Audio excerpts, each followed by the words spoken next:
Chapter 1367. I don't know if I can tame it, but I'm sure it'll surrender. In other words, if that dog protects us, then this monster won't attack us. LW said. He was able to explain to Lin Yi some secrets that only people of the hidden house level would know. This made Elder Yu feel a sense of accomplishment. Thank you for the pointers, Elder Yu. Lin Yi said faintly.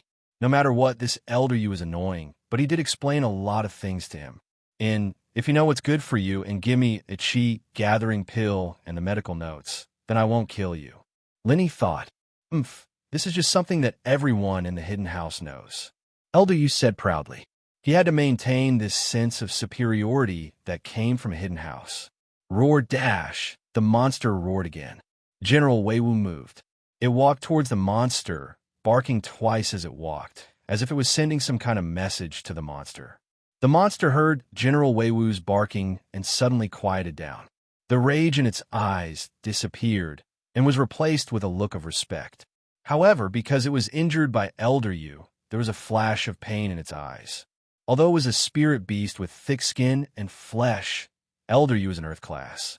That one hit was enough to make him suffer. It was obvious that it was injured internally, otherwise it wouldn't be so angry that it wanted to kill Elder Yu. Woof woof. Roar, woof, roar, roar. The two animals seemed to be communicating, but Lin Yi didn't know what they were talking about. General Weiwu could understand him, but he couldn't understand General Weiwu, and he couldn't understand what the monster was talking about. Suddenly, General Weiwu reached out its front paw and placed it on the monster's body. Instantly, the monster's face showed a look of shock, but it quickly turned into an expression of enjoyment and comfort. Healing Spirit Beast. Elder Yu saw what Weiwu was doing, and he knew that it was healing the monster. Of course, the wounds it was healing were caused by him. Elder Yu couldn't help but show a greedy look in his eyes. Healing spirit beasts were the best of the best. They could heal humans or other spirit beasts. Of course, the degree of healing was also related to the level of the spirit beast. The higher the level, the more serious the wound.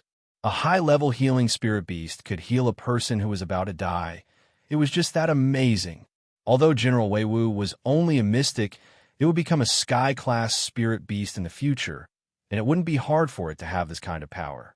Spirit beasts evolved faster than humans, and Elder Yu was thinking that if he could bring this dog back to House Yu, what kind of reward would he get?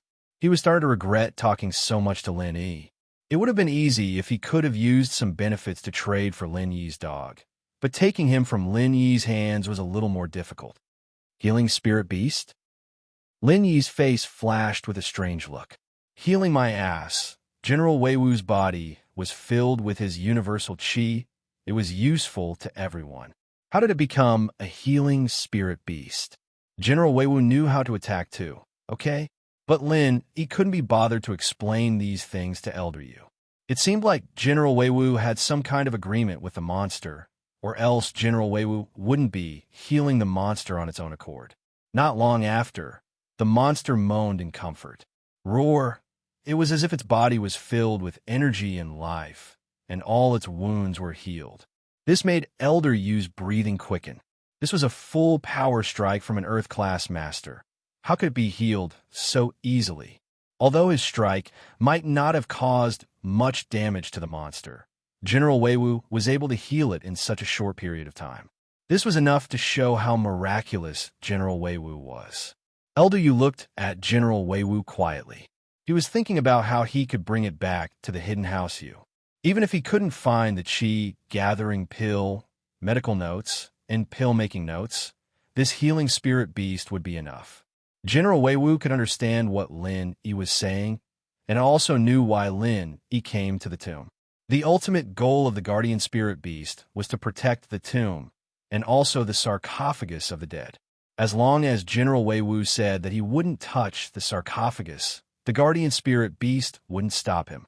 Plus, General Weiwu healed the monster's wounds, and the guardian spirit beast was very grateful. Woof woof! General Weiwu barked at Lin Yi and the others after dealing with the guardian spirit beast. Lin Yi nodded, guessing what General Weiwu meant. He walked forward, and Ling Shan, Yu Qian, and Xiaoke followed behind Lin Yi. But Elder Yu and Old Hay were scared out of their wits, and they didn't dare to go forward. When they saw Lin Yi walk past the guardian spirit beast, they breathed a sigh of relief and quickly followed. But Lin Yi was fine, and that didn't mean that Elder Yu was fine. When Elder Yu walked past the guardian spirit beast, it suddenly jumped up and roared at Elder Yu. Roar! Ah! Elder Yu jumped back in fright, but he crashed into the stone wall behind him, making him dizzy and disorientated. This spirit beast was already so strong after being injured by him, and now that it was healed, wouldn't it be even stronger? But after scaring Elder Yu, it didn't move anymore. It just laid there, not intending to attack Elder Yu anymore. Evidently, he wanted to scare Elder Yu and get his revenge. With General Weiwu mediating between them, the spirit beast wouldn't hurt Elder Yu anymore, but he didn't want to let him go just like that. That was why he did this. Elder Yu realized that he was scared, and his face reddened. He laughed at himself. Ha, this spirit beast is quite smart, playing a joke on me. Of course, his joke wasn't funny at all. Lin Yi and the others couldn't be bothered with him after he said that. When Old Black passed by, the spirit beast tomb guardian didn't even look at him. It was clear that it didn't care about Old Black at all. However, this feeling of being looked down upon by the spirit beast tomb guardian made Old Black feel very good. Chapter 1368. But General Weiwu's identity was evidently acknowledged by the other spirit beasts. Did this mean that spirit beasts were just animals that could practice? Lin Yi believed that Elder Yu didn't know much about these things, either. He only knew a little bit, so he took it out to show off. The ancient sects, on the other hand, should know more about spirit beasts, but Lin Yi didn't have access to them at his level. The path to the underground palace was full of twists and turns, but there was no danger. The group walked smoothly, and they reached the end in about a day. At the end of the passageway was a square palace. The entire hall of the palace was very large, about the size of a football field. In the palace, there were only some pillars that seemed to be supporting the weight of the palace. Apart from that, there were no other decorations. On the walls of the palace, there were countless eternal lanterns, and when they got here, everyone felt as if they had gone from darkness to light. The searchlight in Old Hay's hands was useless as well. The eternal lanterns weren't that bright, but they were no different from normal indoor lights. Seeing this, Lin Yi couldn't help but marvel at the craftsman's craftsmanship. These eternal lanterns were hundreds and thousands of years old, and yet they weren't extinguished. It was amazing, but Old Hay and Xiaoke seemed to be used to it, so Lin Yi, Ling Shan, and Yu Tian didn't show too much surprise. This is the underground palace? How come there's nothing here? And why are these lanterns still on? Elder Yu was an outsider, and he didn't know what was going on. Elder Yu, this isn't the underground palace. It's just the entrance to the palace. Old Hay quickly explained. Next, we need to find the real entrance to the underground palace. As for those eternal lanterns, they're common in super tombs, and they're said to be made from the fat of mermaids. Oh, so that's the case. Then what are we waiting for? You guys look for the entrance. I'll go get one for research. Elder Yu said. No. Old Hay quickly stopped him. Elder Yu, this lamp can't be extinguished or removed. It might trigger some traps and trap us here. Humph. This old man is just saying this kind of trash is very common in the hidden families. Elder Yu was pissed that Old Hay stopped him, but he didn't want to admit his wrongdoing. He started blabbering. Old Hay smiled awkwardly at Elder Yu's arrogance, but didn't dare say anything. Flying Sparrow, what do you think of the entrance? Old Hay turned to Xiaoke. On the walls of the palace, there are many strange drawings. Perhaps the door to the underground palace is hidden within these drawings. Let's split up and search, Xiaoke said after looking around the palace. That's good. Let's split up. It'll be faster. Blackie nodded. But don't act rashly if you find a trap. Of course. Xiaoke nodded. With that, Old Hay and Xiaoke started searching, and even Elder Yu joined in. Elder Yu was in a rush as well. He wanted to get into the underground palace as soon as possible to find the treasures and complete the mission to return to the hidden house Yu. But Lin Yi didn't move, still standing in the middle of the palace. Old Hay didn't dare to care about Lin Yi's lack of sociability, and Elder Yu was too lazy to care. He didn't want to embarrass himself, so he let Lin Yi stand in the middle of the palace. Lin Yi didn't look at the murals because the information Buja gave Lin Yi did mention this palace before the entrance. But the key point wasn't the murals, but the stone pillars in the palace. Buja didn't say what was special about these pillars, but the reminder was good enough. After all, Buja was guessing a lot of things, and he hadn't been here himself. Male thief, is there something special about these pillars? Lingshan saw that Lin Yi's eyes were on the pillars. Yes, but I haven't discovered it yet. Look. Lin Yi looked at one pillar first and didn't find anything special. Lin Yi then looked at the other pillars and didn't find anything out of place. Lin Yi smiled bitterly. Perhaps he wasn't a professional in this area. So even if there was something special about these pillars, Lin Yi couldn't tell. There wasn't any danger in this mechanism, so Lin Yi didn't need to use the jade's warning function. Lin Yi's jade didn't react at all when he stood in front of the pillars.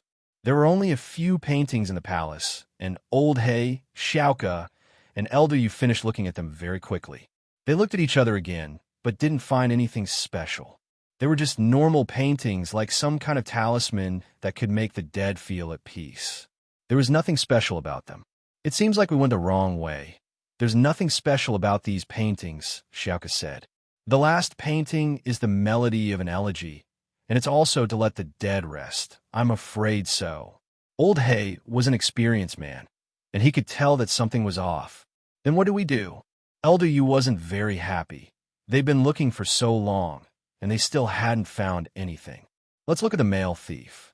Old Hay wasn't happy, but he had to admit that the male thief might have found something. Male thief, what did you find? Elder Yu walked over and asked him politely. Nothing, but there should be something special about these pillars. Flying Sparrow, what do you think? Lin, he didn't know much about this, but he could give Xiaoka a hint. Oh, Xiaoka hadn't thought about these pillars before, and now that Lin Yi reminded her, she paused. Could it be that there was something special about these pillars? Pillars! Old Hay was also surprised. Normally, the stone pillars in ancient tombs were used to support the main hall and didn't have any other purpose. These things were different from stone statues and couldn't be moved.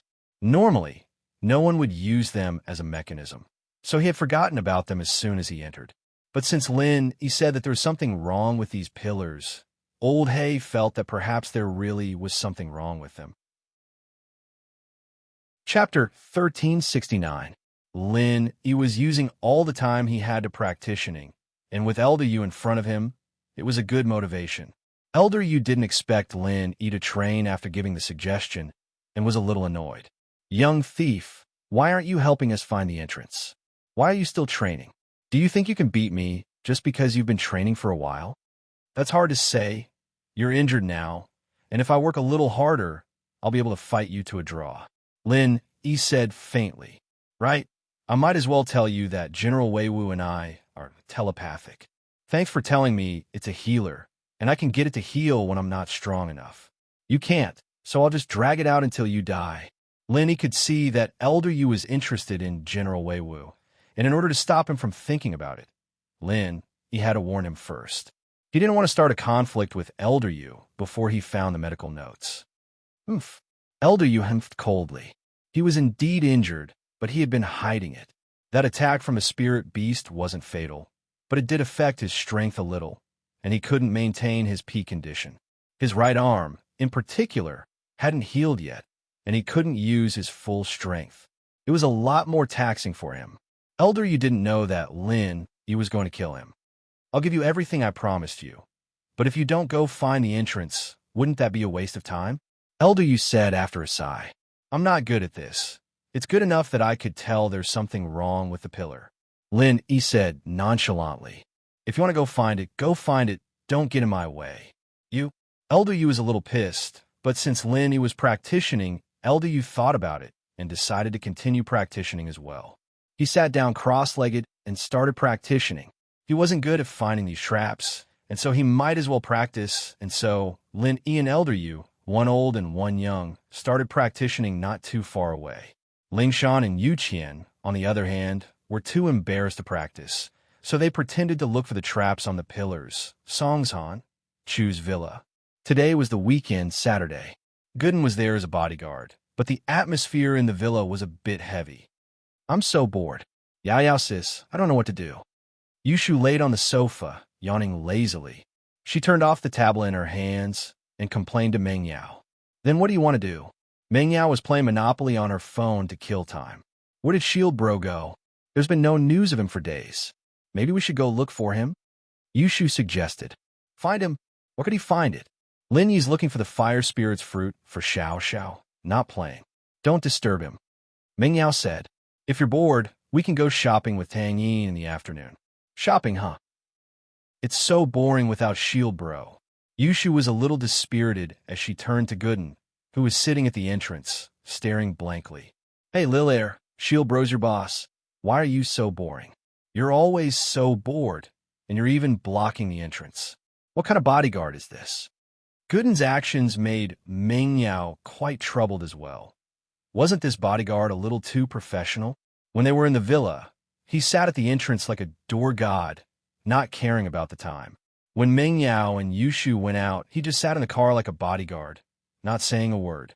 Boss told me to protect you guys, and I think that's the only way to keep you guys safe. Gooden said matter-of-factly. Oh, you beat me. Yushu was a little speechless. This guy didn't listen to her at all.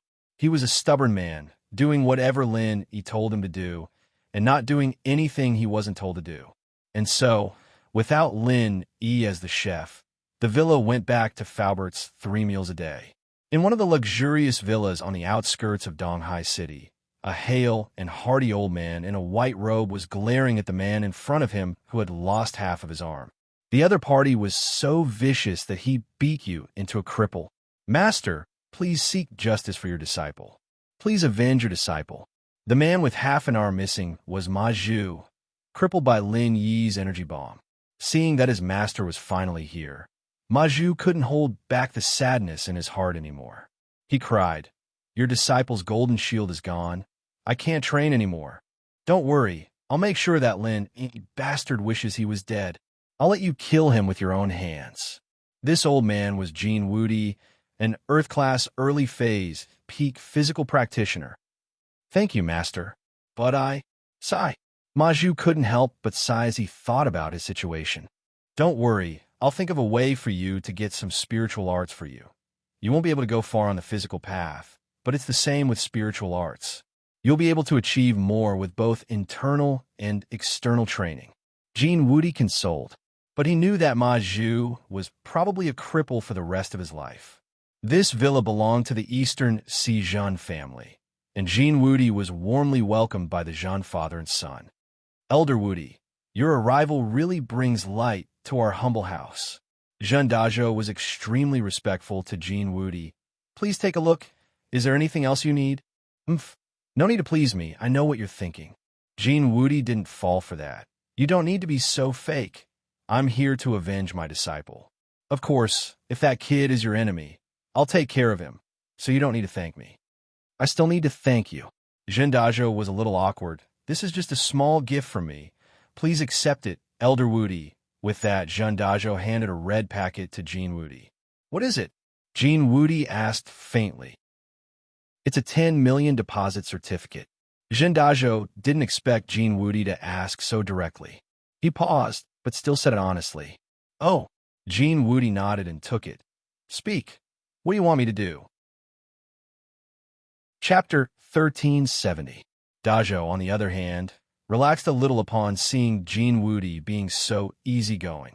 He liked this type of person the most, taking money to get rid of trouble. He cut to the chase.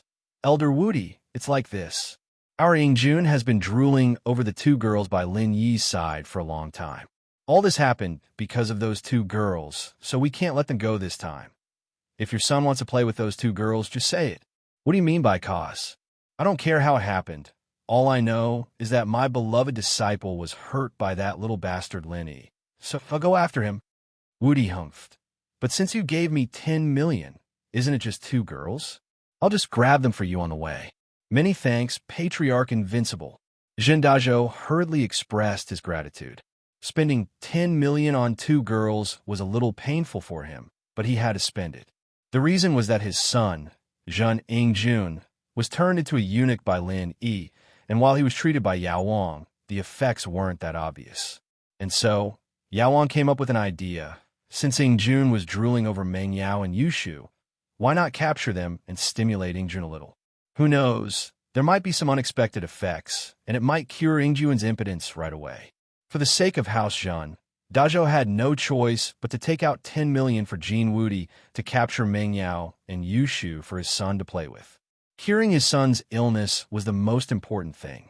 Jin Wudi coming down the mountain wasn't a secret, and so when he arrived in Donghai, House Yu, Xiao family, Hidden House Zhao, and Hidden House Pai received the news. Other noble houses like House Wu were the first to receive the news. After all, Jin Wudi was a physical practitioner, and House Wu naturally paid close attention to him. Jishan, Jin Wudi has arrived in Donghai. Go visit him on behalf of House Pai. After all, his enemies are our enemies too. If necessary, I can help him in secret. The head of House Pai called his son Pai Jishan over and ordered. Father, Jin Wudi is just an Earth-class, early-phase, peak physical practitioner. Do we need to pay him so much attention? Do we need to visit him personally? Jishan asked, confused. As far as he was concerned, Jin Wudi was an Earth class, but his sect only had one Earth class. It barely counted as a sect, and among the hidden houses, it was the weakest. If it weren't for Jin Wudi, his sect would be the same as the common world's noble houses. Jishan, don't underestimate Jin Wudi. He may only be an Earth class, early-phase, peak physical practitioner, but he's a Golden Shield practitioner. His entire body is as hard as steel, and even I can't do anything to him. Once the Golden Shield is completed, unless it's someone stronger than him, someone of the same level won't be able to do anything to him. Pai Jiaka waved his hand as he spoke seriously. Impossible? Does that mean that only a Sky class can deal with Jin Wudi? Father, you're an Earth class late-phase peak physical practitioner, and you're no match for him? Jishan's face changed as he asked in shock. That's not to say that I'm no match for him. He might not be able to beat me, but I definitely won't be able to beat him either. After all, the techniques I've used on him have practically no effect at all. Pai Jiaka smiled bitterly. That's the advantage of having a Golden Shield practitioner. Even a Sky class wouldn't be able to do anything to him if they didn't have a high attack type martial art. Only those with high attack power will be able to hurt him. I see. No wonder you're paying so much attention to him. Jishan said. That's right. Although he's only an Earth class, early phase peak physical practitioner, he's a member of a hidden noble house. His school is on the same level as us, and although we all look down on his strength, we still have to give him some face. Pai Jiaka explained. That's right. I understand. I'll go visit him now. If he can kill that Lin Yi and that warrior, that'd be great. Jishan nodded. That warrior is evidently a powerful physical practitioner as well, or else he wouldn't have been able to kill Pai Yangyang with one punch. But with Jin Wudi here, there's nothing he can do. That's right. That means we'll just sit back and enjoy the fruits of his labor. Pai Jiaka nodded. At the same time, Yinjing's house you had also received the news of Jin Wudi leaving the mountain. On one hand, they were happy that someone was looking for trouble with Lin Yi, but on the other hand, they were a little disappointed. House Yu's revenge couldn't be taken by them, and now it was in the hands of an outsider. But Bossy was on a mission to hide House Yu, and he couldn't leave. He couldn't stop Jin Wudi either, and could only console himself that whoever killed Lin Yi was the same. As long as the revenge was done, who cared how it was done? In the hidden house Zhao, while they knew that Jin Wudi was looking for trouble with Lin Yi, the head of the house, Zhao Guangyin, could only keep quiet. Everything in House Zhao was decided by the old man. He was the head of the house in name, but his power was small. If he could touch Lin Yi, he would have done a long time ago. This time, Jin Wudi had solved a problem for him, indirectly avenging Qibing. However, he couldn't say this aloud, so he just gave Qibing a call and told him to keep an eye on the situation. Qibing, while I can't avenge you personally, this time, Jin Wudi is also looking for trouble with Lin Yi. When he does, you should go take a look as well. It'll count as getting revenge for you, Guangyin said as he dialed Qibing's number. Dad, it's such a shame that it's Jin Wudi. It'd be great if I killed Lin Yi myself. Qibing was a little reluctant. Qibing, you know my situation. It's very awkward in the hidden house, Zhao. The old man doesn't give me any power, and I, as the young master, can't mobilize any Earth class and above. If I want to kill Lin Yi, I need an Earth class, Guanyin said, and my brother, your uncle, is also eyeing the position of the head of the house. If it weren't for the fact that Xiaojin from House Yu is my wife, my position wouldn't be so secure. So, son, you have to understand me. Chapter 1371. Qibing might have said that, but he didn't think that way. He wanted to be the head of House Zhao too. He was only saying that because he wasn't strong enough, but no matter what, he had to let Guanyin take the seat first if he wanted to be the head of House Zhao. Of course, Chen Tian received a call from Gong Gao as well. Chen Tian, how have you been? I heard that 2 of the Shao clan's experts were killed. Gong Gao went into isolation after breaking through to Mystic mid-phase. He heard this shocking news as soon as he came out. He knew that his grandson was close with the Shao family, and he was worried that he would be dragged into this. That's right. He was killed by my boss with a single punch. They were Mystic late-phase peak physical practitioners, and my boss killed them with 1 punch. That's pretty amazing. Chen Tian said proudly. Your boss? What? You're saying that your boss killed the Pi Masters? What's going on? Since when did you have a boss? Gong Gao was shocked when he heard Chen Tian's words, his heart about to explode. You're a part of this too? Don't you know that they're a hidden house? You're in big trouble now. I didn't partake in it. I only accepted him as my boss after. I saw him kill Pai Yangyang with 1 punch. That's why I accepted him as my boss. If he gives me some pointers, I'll be rich. Chen Tian said gleefully. Idiot. You. Why are you so stupid? Other people would try to hide from something like this, and you actually acknowledged him as your boss? I heard that he's Lin Yi's follower, and you acknowledge Lin Yi as your boss too? Gong Gao was furious. Cut off all contact with him, or our house will be done for. Nope. I recognize Lin Yi's follower Gooden as my boss. Lin Yi is my boss now. Chen Tian said. How can House Wu be destroyed? On the contrary, I feel that this is a good opportunity for the Wu family to rise. With Big Brother Gooden and Big Brother Lin Yi's guidance, my skills will definitely advance by leaps and bounds. If our Wu family has a young expert like me, we will be able to gain a foothold in the aristocratic family meeting. Aren't you and Lin immortal enemies? Why did he recognize him as the boss? You idiot, the sect leader of the Golden Clock sect, Jin Wudi, has already left the mountain, and his target is Lin Yi. This time, Lin Yi is dead for sure. Hurry up and draw a line with them. Otherwise, our Wu family will be implicated. Wu Gong Gao said angrily. Golden Bell clans, Jin Wudi? Wasn't that a master at the peak of early phase Earth class? He wants to deal with Big Boss. No, I have to tell Big Brother Gooden and have him prepare. Chen Tian's first reaction was to tell Gooden. Fuck, you idiot. If Jin Wudi makes a move, there's no way Lin Yi will survive. If you leak the news, it will definitely implicate our Wu clan. Gong Gao was about to explode. Was this grandson stupid? He was still on Lin Yi's side at a time like this. Plus, weren't he and Lin Yi love rivals? With that thought, Gong Gao asked, Isn't Lin Yi your love rival? Why? Oh, since Big Brother likes Sun Jingyi, I, as his follower, can't fight for her. I can only give her up. But it doesn't matter. What's a man afraid of not having a wife? Once I become a mystic, I'll be able to find anyone I want. It's not a problem for me to have multiple wives. Chen Tian was quite open-minded. Sun Jingyi is good, but she doesn't belong to me. I won't waste my effort on her. I don't want to make Big Boss unhappy. All right, Grandpa. I won't talk to you anymore. I have to hurry and find Boss Gooden. You. Traitor. What a traitor. I'm so pissed. Gong Gao's heart spasmed, and his eyes rolled back as he fainted. But Chen Tian had already hung up, not knowing that his grandpa had fainted again. Chen Tian rushed to the Chu villa where Lin Yi was, pressing the doorbell.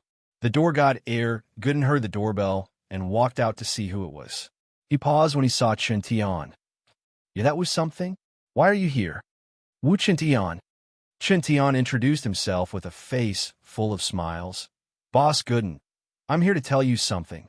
Tell me something? What do you mean? Gooden paused, not understanding. It's like this, according to reliable sources. The head of the Golden Bell sect, Gene Woody, came down the mountain to cause trouble for Big Boss Lin E. I heard that he's an Earth-class early-phase peak. I wonder if Boss Gooden can handle him? Chin Tian said. Earth-class early-phase peak? Is he strong? Gooden frowned. He used to live in a village, and he didn't know much about strength classifications, so he really was asking if an Earth class was strong. But in Chin Tian's ears, it became Gooden's disdainful question. Was an Earth class strong? Ha! Of course he's not that strong in your eyes, Boss Gooden, but I heard that his physical training has reached the peak of perfection, and he's a master of Golden Shield. Normal Sky-class masters can't do anything to him, Chun Tian reminded. What Golden Bell cover at the peak? If he dares come, I'll kill him with one punch. Gooden didn't care if he had the Golden Bell cover or not. If he really came looking for trouble, he'd kill him with one punch. Ha ha ha ha ha. Suddenly, a piercing laughter came from outside the villa. From a car, a white-robed old man came down, and the laughter came from his mouth. Behind him were Zhang Dazhou, Zhang Yingjun, Pai Zhishan, the two Xiao family brothers, and Zhao Qibing in a wheelchair. These people all had a direct grudge against Lin Yi. So after visiting Gene Woody, they came to watch. The white-robed old man was Gene Woody. Zhang Yingjun, Pai Zhishan, the Xiao family brothers, and Zhao Qibing all thought that Lin Yi was dead for sure. Chapter 1372. Old man, what's wrong with you? Why are you laughing at her door? If there's nothing, leave. I'm the bodyguard here, and I don't allow strangers around here. Gooden looked at Woody, thinking that he was an idiot. Kid, I'm Gene Woody. Didn't you say you wanted to kill me with one punch? Gene Woody once again laughed mockingly like he had heard a joke. Ha, ignorant brat. You're Gene Woody? Gooden paused, not expecting this idiot to be the Gene Woody Chin Tian was talking about. That's me, Woody said proudly. He's Gene Woody? Why is he acting like an idiot? Gooden looked at Woody and turned to Chin Tian. Is there a mistake? Boss, I think it's him. Chin Tian looked at Gene Woody. He hadn't seen him before, but he knew the people behind him. With him here, no one would try to impersonate Gene Woody. Oh, then you're Gene Woody. Old man, what are you doing here? I heard you're here to cause trouble for my boss. If that's the case, then I'll have to kill you with one punch. Gooden looked at Woody. Ha ha. Woody started laughing once more, extremely joyful. He turned around and looked at Zhang Yingjun and Pai Zhishan, his expression very interesting. Did you hear that? He said he's going to kill me with one punch. Do you think that's funny? Ha ha ha. Zhang Yingjun laughed. This guy is one, overestimating himself, and wanted to kill the invincible elder with one punch? Even 100 punches wouldn't kill him. He'd tire himself to death. Ha ha ha. Gene Woody nodded in satisfaction at Zhang Yingjun's cooperation. Wu Chintian, what's wrong with you? Why are you on Lin Yi's side? Could it be that you want to become enemies with Xiao family, House Pai, and House Zhao? Wang Ba pointed at Chintian. House Wu was Xiao family's ally. But who would have thought that Wu Chintian would suddenly take the enemy as his boss? Lin Yi is my boss now, so of course I'm on his side. Chintian said matter-of-factly. The people your Xiao family hired are too weak. They're too weak in front of my boss, let alone my boss. I want to learn Kung Fu from them. I want to become a powerful person. Wu Chintian, have you thought about the consequences? Wang Ba's face was disrespected, his tone darkened. You have to know that you are going against our Xiao family, House Pai, and even House Zhao. What are you? You're that old woman's son? Shut up first, or else I'll kill you too. And the rest of you, shut up. Gooden was getting annoyed by these people. This Wu Chintian wasn't strong, but he was loyal. He took him as his boss, and he hadn't even taught him anything yet, and he was already so loyal. This gave Gooden a good impression of him. Actually, Chintian was a bit arrogant, but he wasn't a complete idiot. He had his own plans. In the martial world, the biggest taboo was people who went back on their word. He used to be friends with the Xiao family brothers, so it wasn't a big deal. But now that he had Gooden as his boss, things were different. So, since Shintian had his eyes set on Gooden, he'd follow him to the end. Of course, he had high hopes for Gooden as well, thinking that he could win. Otherwise, why would Gooden say that Earth class was powerful? Cheebing started laughing loudly. Who do you think you are? Even Lin E wouldn't dare say something like that. And you're just a follower of Lin E. How dare you be so arrogant? Don't you know that people get hurt easily when they're too arrogant?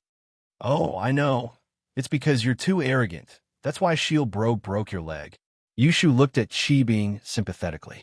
At this time, Yushu and Meng Yao came out as well. They heard the commotion in the villa and naturally came out to see what was going on. They didn't expect to see so many people. Yushu, don't be so arrogant. Zhen Ingjuan's going to play with you soon. Cheebing's eyes flashed with hatred when he saw Yushu. Oh, that's not going to happen. Yushu said nonchalantly, it'll be Shield Bro playing with me. As for that Zhen Ingjun, he'll be pissing his pants when Jin Wudi dies. It doesn't matter what you say. Cheebing didn't believe that a follower of Lin E could fight against Jin Wudi. But why wasn't Lin E here? Prophet's shoes, always accurate.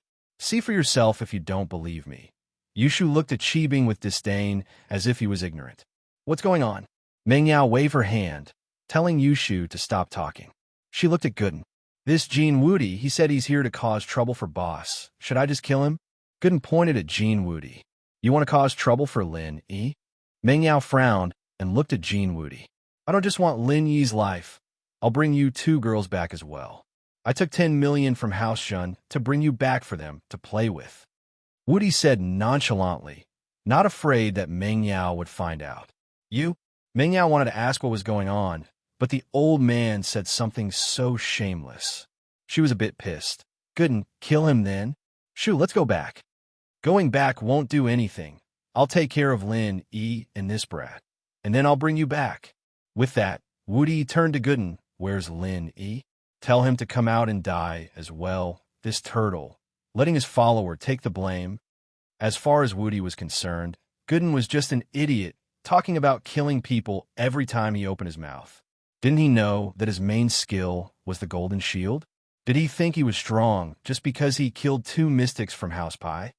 Boss isn't here. He told me to protect Meng Yao and Yushu. If you want to capture them, then I'll have to kill you. Gooden said seriously, Old man, do you really want to die? Chapter 1373. All right, Gooden nodded. He was trying to distract Wudi and kill him in one move, but he didn't expect Wudi to give him the chance. Gooden was overjoyed. Jin Wudi laughed and patted his chest. He stood in the courtyard and said, Hit me, I will let you hit me. Let's see if you can kill me. Ignorant brat. Have you heard the golden shield? No. Gooden said honestly, I don't know what you're talking about, but it sounds really strong. I should be able to kill you. Gooden's words drew a wave of laughter from everyone present, especially Zhen Ingjun and Cheebing. Zhen Ingjun wasn't from a noble house, and he didn't have the rules of a noble house, so he didn't care. Cheebing, on the other hand, was from a hidden noble house, so he didn't care either. The Xiao family brothers, on the other hand, didn't dare laugh too much since Jishan and Cheebing were there. Jishan, on the other hand, was an introverted man. He came here to support Wudi, but he wasn't the type to show his emotions on his face. Plus, he knew that the 2 masters from House Pai weren't top-level masters, but they were killed so easily by Lin Yi's men. This meant that Uncle Pai's death wasn't a coincidence. Even if Go Huli didn't hit him, he wouldn't be able to live for long. If Lin E and Gooden were this strong, then where did these 2 come from? Could they really be from some ancient sect or ancient house? Even someone like Jishan hadn't heard of these 2 before. These 2 couldn't have come out of nowhere, could they? Hence, before Pai Jishan could confirm this point, he would not show his attitude. If even Wudi wasn't a match for them, then he'd have to go back to House Pai and plan things out. If these 2 really came from the ancient world, then House Pai would be in trouble. In the eyes of the ancient sects and families, the hidden aristocratic families weren't much. They were experts at the peak of the late phase of the heaven realm. Fine, then I'll let you hit me. If you can't kill me, I'll destroy your entire family. Jin Wudi looked at Gooden mockingly. He really didn't know fear, didn't he? He didn't even know about the golden shield, and he dared to attack. Not far from the Chu family's villa, a black figure was anxiously making a phone call. Elderly, I am Shadow 13. Jean Woody has come down the mountain, but I have been here for a few days and haven't seen Lin Yi. He seems to have gone out and only sent one of his brothers to protect the little Mississippi. Now Jean Woody has come and said that he wants to capture the little miss. The Black Shadow's voice was a little rushed. What? How is Jean Woody so fast? Elderly was visibly shocked. He hadn't expected Jean Woody to come down the mountain in just a day. Originally, he wanted to inform Lin Yi through the Dark Shadow group to make preparations or to lie low for a while, but he didn't expect that the other party wouldn't give him any time at all. What do we do now? Dark Shadow, requesting backup. Shadow 13 said, both sides are at each other's throats, but from what Jean Woody said, the little miss will be fine for now, but that Jun Ingjun wants to take her away. If we have time, we can save her. Elder Li's heart was burning with anxiety, but there was nothing he could do. These years, his control over the Dark Palace was getting weaker and weaker. All the power was concentrated in the hands of the Great Elder, and he could only control the Dark Shadow Group. But the Dark Shadow Group's cultivation was the kind of Qin Gong that was used for hiding and gathering information, not for attacking. Other than the Dark Shadow Group, however, he couldn't use anyone else. I'll report to the Grand Elder right now. Elderly said, keep an eye on the situation. Report to me immediately if there's any news. Yes, sir. Shadow 13 replied. After hanging up the phone, Elderly hurriedly ran to the Grand Elder's residence. Elderly, what's wrong? The Grand Elder glanced at Elderly, who ran and anxiously frowned slightly and asked indifferently, you're already an adult. Why are you so anxious? Grand Elder, the little miss is in danger. I'm requesting backup. Elderly was an elder of the Dark Palace, and naturally he was allowed to enter the Grand Elder's residence. However, the Grand Elder was a bit impatient with him, and every time he came, it was always about Meng Yao. Danger? What does it have to do with you? What does it have to do with the Dark Palace? The Grand Elder asked back. Grand Elder, that is Mrs. Bloodline after all. She might also have the bloodline of the Dark Phoenix clan. She might be the next palace master of our palace. Elderly said, someone with the bloodline of the Dark Phoenix clan has the highest chance of breaking through to Sky Rank. Back then, old madam, all right, you've said this 100 times already. How could one and immortal have the Dark Phoenix bloodline? It's all impurities, and it'll be hard for her to achieve anything on the path of martial arts. Do you want me to give her a bone-cleansing pill? The Grand Elder waved his hand impatiently. If you can give me a bone-cleansing pill, I'll agree to bring that little bastard back. Elderly couldn't help but smile bitterly after hearing the Grand Elder's words. Bone-cleansing pill was such a powerful medicine. There was only one in the Sky Elixir sect's vault. How could they give it to him? Even if there wasn't a grudge between the Sky Elixir sect and the Dark Palace, even if the Sky Elixir sect young master had married one herb back then, he wouldn't have used the bone-cleansing pill on a child. One had to know that the true use of the bone-cleansing pill was for those who reached Sky Class to pursue higher realms. Saying that it was priceless was an understatement. The Grand Elder's words were tantamount to blocking Elder Li's following words. Because the Grand Elder's condition was completely impossible to fulfill. But it's better than nothing, right? Elder Li said carefully. I've already tested her back then. If she really had talent, would I still need you to tell me? The Grand Elder said faintly. All right, there's no need to talk about this anymore. You can leave. Grand Elder, please reconsider. Elderly didn't seem to give up. Grand Elder, do you really want to watch Little Miss be tainted by bad people? Chapter 1374. I will take my leave. Elderly let out a long sigh and walked out of the Grand Elder's residence dejectedly.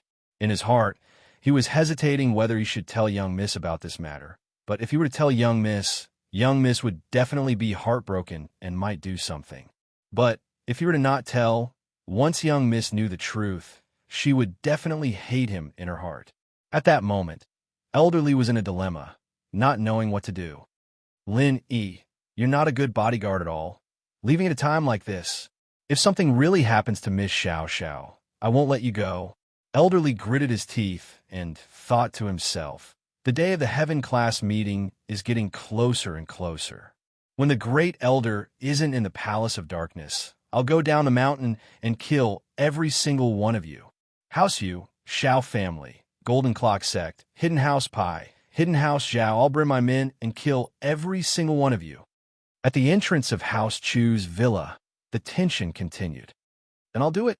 Gooden looked at Jean Wudi, who stood in front of him with his chest puffed out. Go ahead. Wudi stood proudly in the yard, his eyes full of disdain. Even those famous masters from the hidden houses wouldn't dare say they could kill him with one punch, let alone an ignorant kid like you. Ask them if they could even injure him with one punch. They wouldn't even break a bone in his body. Gooden nodded and gritted his teeth, channeling his energy, and punched out. Pung! There's a loud explosion, and Jean Wudi disappeared. Where'd he go? Gooden paused.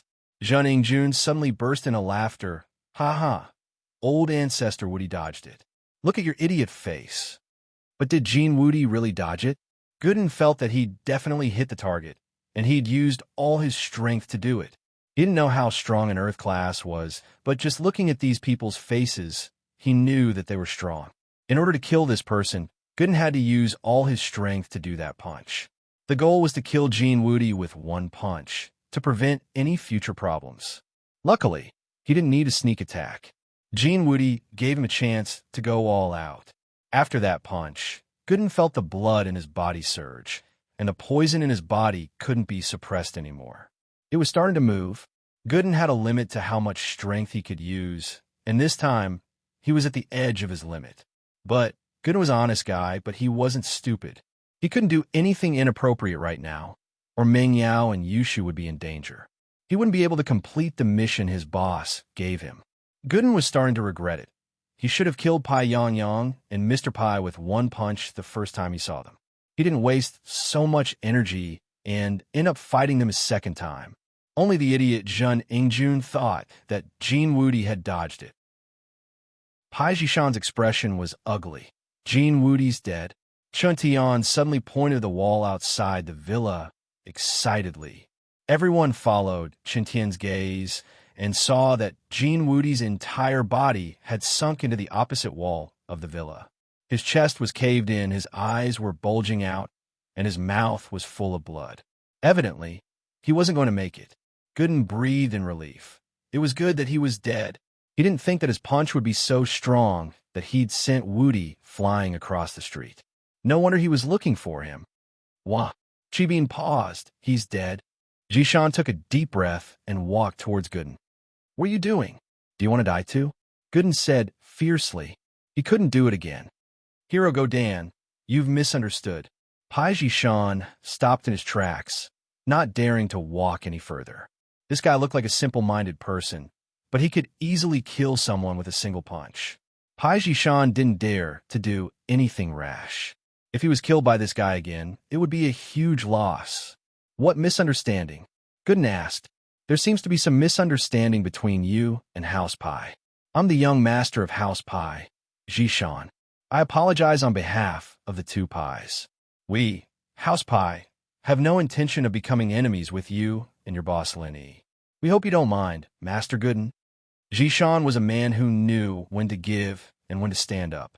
He was the proud first successor of House Pai, and it was hard for him to say something like this. But he had to lower his head when he was under someone else's roof. Jishan understood the situation. This Gooden was too strong.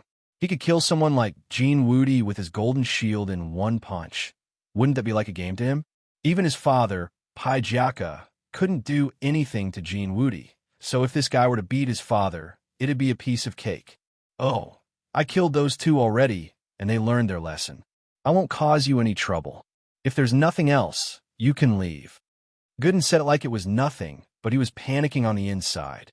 He forced himself not to spit out a mouthful of blood, feeling really uncomfortable. If that's the case, then I'll be leaving. We owe you a favor, Master Gooden. If you need anything in the future, just let us know. Jishan knew that Gooden didn't want to talk to him. So he cupped his fist and gestured to the Xiao family brothers before leaving with them. Wangba and Wang Dao, on the other hand, were regretting their mouths. If they knew that Qintian's boss was this strong, they wouldn't have said anything. If they had medicine for regret, Xiao family would have joined Lin Yi. Look, House Wu's glory days were just around the corner. Zhen Dazhou and Zhen Yingjun were dumbfounded as well. He died just like that? Fuck, what kind of terrifying existence was this family? Last time, Ma Zhu was heavily injured, but at least he survived. This time, he didn't even get to say a few words, and he was killed. The two looked at each other, seeing the fear in each other's eyes. Last time, when Ma Zhu was injured, the father and son still had the intention of revenge in their hearts. But now, they knew that revenge had become a joke. An Earth-class master could be killed with one punch. Then, in the eyes of others, what difference was there between them and ants? Chapter 1375. With that thought, the two wanted to slip away, but Yushu stopped them. Hey, wait, didn't you want to play with us? Zhen Yingjun stumbled, almost falling. Play with his head. He might not be a man or a woman right now, but he wasn't dead yet. If he played with her, then he'd really be dead. So he quickly smiled and said, Sister Shu, I was just joking. You can be played by your shield bro. I'm leaving now. Bye. That's more like it, Scram. Yushu was very happy after hearing that, and let him go for now. Zhen Dazhou and Zhen Yingjun turned and left as if they were pardoned. Only Zhao Qibing was left in the wheelchair. Hey, Zhao Qibing, did you see that? Prophet Shu is so strong. Arrogant people get punished. Look, Jean Woody's dead, right? Yushu looked at Qibing. I'm sorry, we're just passing by. We're actually here to buy some soy sauce. Sihua, who was pushing Qibing's wheelchair, was the first to react. He grinned and said innocently, We're just here to watch the show. We'll be leaving now. Yeah, we're here to watch. Qibing quickly said, annoyed. He shouldn't have come if he'd known. What the hell was this, Jean Woody? Invincible? Invincible my ass. Qibing left as well, and Gooden's calm face turned an unhealthy shade of red. PFFF-, he spat out a mouthful of blood and held his chest. He hadn't felt this in years, ever since the first time he felt this pain. He'd been drinking the mystical spring water ever since, but now they didn't have any. He could only endure it. Boss, what's wrong? Qintian was calling someone to get rid of Jean Woody's body. This wasn't a problem for a noble like him, but he saw Gooden spitting out blood. Shower, what's wrong? Yushu jumped up. Are you hurt? Zhou Jiaming, are you okay? I'll call Faubert and get him to send you to the hospital? Meng Yao asked. No need. Gooden waved his hand. He knew his situation, and going to the hospital wouldn't help much. Qintian quickly held him up. Boss, I'll help you in. Gooden nodded, thinking that Qintian was a nice guy. He wanted to take him in as a follower. After entering the villa, Gooden sat on the sofa with an ugly expression on his face, as if he was about to die from a disease. Boss, what do we do now? House Wu isn't as rich as you, but we do have some good medicine. Should I get someone to send you some? Qintian asked. No need. Thank you. Gooden looked at Qintian and sighed. I'm injured, so I need to rest for a while.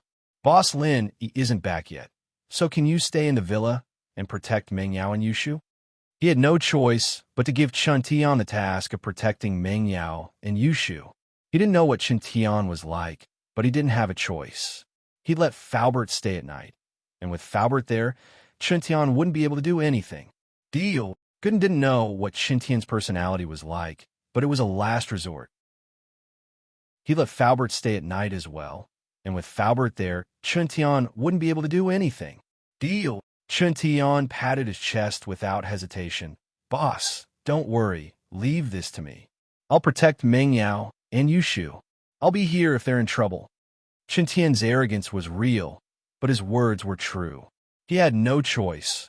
As the heir of House Wu, this was the first time he'd stood on Lin Yi's side, and after what happened today, he was now Lin Yi's follower. If something really happened to Meng Yao and Yushu, it meant that Lin Yi was done for as well, and so was House Wu.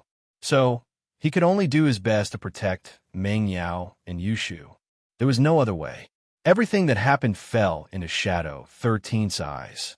After Jean Woody died, he called Elderly again. How is it? Is the mist taken away?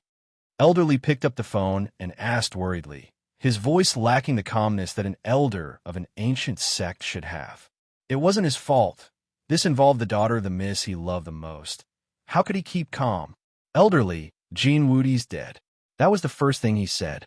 Dead. Elderly was shocked. How did he die? Did a master do something? No, it's Lin Yi's follower, that gooden hero or something, and he killed Jean Woody with one punch. Shadow 13 was shocked as well. Just what kind of person was this, to be able to kill an Earth-class early phase peak with one punch? He killed Jean Woody with one punch? How strong is he? Elder Lee's mouth was wide open. Wasn't this Lin Yi follower too strong? Yes, one punch. More accurately, it was two fists. As for how strong he is, I can't tell. Shadow 13 frowned. I can tell Jean Woody's strength. I can tell Pai Jishan's strength, but I can't tell how strong this gooden hero is. What? You can't tell? How old is he? Elderly was even more shocked. The Dark Shadow group wasn't good at attacking, but they were good at gathering intel. They had a special ability that allowed them to see through a practitioner's strength, and the Dark Shadow group couldn't see through them unless they knew how to hide their strength, or if they were already Sky-class late phase peak, starting to return to their original state. But how old was Lin Yi's follower? How could he be a Sky-class late phase peak? Not old. He should be around 20. Shadow 13 said, I suspect that he doesn't have any strength at all. He's an unranked master. Unranked master? Elderly paused. An unranked master could kill Jean Woody, an Earth-class early phase peak with a golden bell shield. Chapter 1376. Phew. But no matter what, this matter has passed peacefully. Little Miss is fine, and I can rest assured. Pay close attention to the follow-up news, and report to me at any time. Elderly finally let out a sigh of relief in his heart. It seemed like Lin Yi had arranged everything perfectly, and he'd worried for nothing. He was an elder of the Dark Palace, and he wasn't even as good as that little bodyguard of Lin Yi. Yes, Shadow 13 replied. Don't worry, Elderly, but we, the Dark Shadow group, can only gather information. We can't deal with sudden incidents. This Shadow 13 was one of Elderly's confidants, so he didn't have to worry too much about what he said. I'll have to fight with the Grand Elder again, but you've brought good news this time. It seems like this Lin Yi's background is strong enough. Elderly exclaimed, if he really is that strong, then I'm sure the Grand Elder won't stop us. Shadow 13 didn't dare say much about the internal affairs of the Dark Palace, and hung up after listening quietly. Elderly, on the other hand, headed to the Grand Elder's residence. Why are you here again? Seeing that Elderly had returned, the Grand Elder was immediately a little annoyed. Why was there no end to this person? His face was a little cold. Grand Elder, I have something important to report. Elderly said quickly. If it's about that little bitch Ming Yao, then don't bother, I'm going to train. The Grand Elder interrupted impatiently. This matter concerns the little miss, but Elderly was a little hesitant. The Grand Elder's words had blocked all the words he wanted to say. But what? Whether she lives or dies has nothing to do with me. The Grand Elder waved his hand, ready to chase him away. Grand Elder, let me finish. It's like this, that Jean Woody was killed. Elderly saw that the Grand Elder wasn't giving him any leeway, and he could only continue. The one who killed Jean Woody was Lin Yi's follower. What do you want to tell me? Is Lin Yi's little brother very powerful? The Grand Elder frowned. What's so strange about killing an Earth-class master? Can't we kill each other? Elder on the stage, little Mrs. Bodyguard isn't weak. A bodyguard's underling can kill an Earth stage master with a casual punch. What kind of strength does this underling need? According to my investigation, Lin Yi is only at the mystic stage. Why is this little brother willing to be the little brother of a mystic stage master? Elderly analyzed. This Lin Yi, I'm afraid he has a certain power behind him. Maybe he's the young master of some family or sect. At the level of the ancient sects and ancient families, do you think I don't know what kind of disciples there are? Do I need you to analyze it? The Grand Elder humphed coldly. Don't think I don't know what you're thinking. You're just saying that to make me think that Lin E has a powerful background and for us to rope him in. But as far as I'm concerned, that Lin E is just a freelancer. His strength isn't enough to enter the eyes of the Dark Palace. Elderly was a bit awkward. That was what he was thinking, but the Grand Elder had seen through him. Even so, it's not easy to have this kind of strength in the common world. As the saying goes, one more friend means one more path. Even if he's a freelancer, it's still worth it for us to rope him in. Now that he's shown such talent, if other sects get him first, he's just a mortal freelancer. He's not worth the Dark Palace recruiting. But this Peng Zhan is quite skillful. Where did he find such a bodyguard? The Grand Elder said faintly, but you should investigate this Lin Yi's background. If he's really worth it, then we might as well give him some benefits. Whatever Peng Zhan can give him, we can give him too. Grand Elder, you mean? Poaching? Elderly was taken aback. Didn't you tell me that this person has potential, that he's worth recruiting? The Grand Elder said faintly. But, Miss, Elderly paused, wondering if he'd done something unnecessary. He'd shot himself in the foot. Now Lin Yi was being watched by the Grand Elder, and he was being roped into the Palace of Darkness. What about Mingyao's safety? Are you trying to recruit a talent, or are you worried about the safety of a little bastard? The Grand Elder was a bit annoyed. All right, you can leave. People like you who care about this, and that every day, people who are blinded by love don't even think about the future of the Palace of Darkness. All you care about is that little bastard. If that little bastard can turn the Dark Palace into a first-class ancient sect, I'll even be her servant. Otherwise, there's no way. Then I'll take my leave. Elderly sighed helplessly, but he didn't dare to say anything more. The Great Elder was an extremist. As long as it was good for the Dark Palace and could promote the development of the Dark Palace, then she would sacrifice her life for it. But if it wasn't good for the Dark Palace, she wouldn't give in even if she was beaten to death.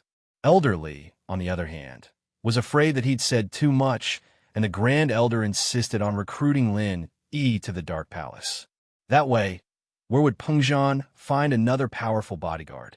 So Elderly decided to leave first. He turned and left the Grand Elder's place. In the Shao family villa, Pai Zhishan sat on the sofa with a serious face. Beside him was Shao Ji and Shao Ben, while Shao Wangba and Shao Wangdao stood respectfully on the side. By now, Shao Ji and Shao Ben had learned of what had happened, and they were both shocked. They thought that with Jin Wudi, Lin Yi's family would be dead for sure. But in the blink of an eye, it was Jin Wudi's death. Even the young master of House Pai had lowered his head. Didn't that mean that Shao family was in danger? Master Pai, you can't just leave Shao family like that. We offended House Chu this time to help House Pai get some wealth. You can't just leave us like that. Shao Ji was afraid that House Pai would just leave them be. They were a hidden house, and if they just left, Lin Yi wouldn't be able to find them. Chapter 1377. Since House Pai chose to work with House Shao, naturally we won't leave you guys alone. Plus, you guys were doing this for House Pai's money. Now that something happened, we can't just walk away. Zhishan waved his hand, telling Shao Ji not to worry. Zhishan was a scheming man, or else he wouldn't be the first heir of House Pai. As far as he was concerned, what the Shao family did pissed him off, but they couldn't let go of the Shao family right now. If they really did leave the Shao family alone, it'd be a huge blow to House Pai's reputation. People worked for you, and if you left them alone after something happened, who would work for you in the future? House Pai's reputation would be tarnished, and they wouldn't be able to earn money in the common world. Naturally, Zhishan wouldn't do anything that would disappoint the Shao family. Big bro, you're worrying too much. Master Pai isn't that kind of person. If he didn't want to care about us, he wouldn't be sitting here. Shao Ben laughed, praising Zhishan. He and Shao Ji had been brothers for so many years, and they had great teamwork. With the two of them working together, they tied House Pai and Shao family together. Zhishan, of course, knew what the Shao family brothers were up to. He just didn't want to expose them, smiling faintly. But that Erguden really isn't easy to mess with. You guys stay away from him and don't mess with him. and don't even think about touching House Chu. All in all, House Pai is dead, and the grudge is over. This was caused by Jean Woody, and it doesn't have much to do with us. If we don't do anything, Lin Yi probably won't come looking for trouble anymore. That's true.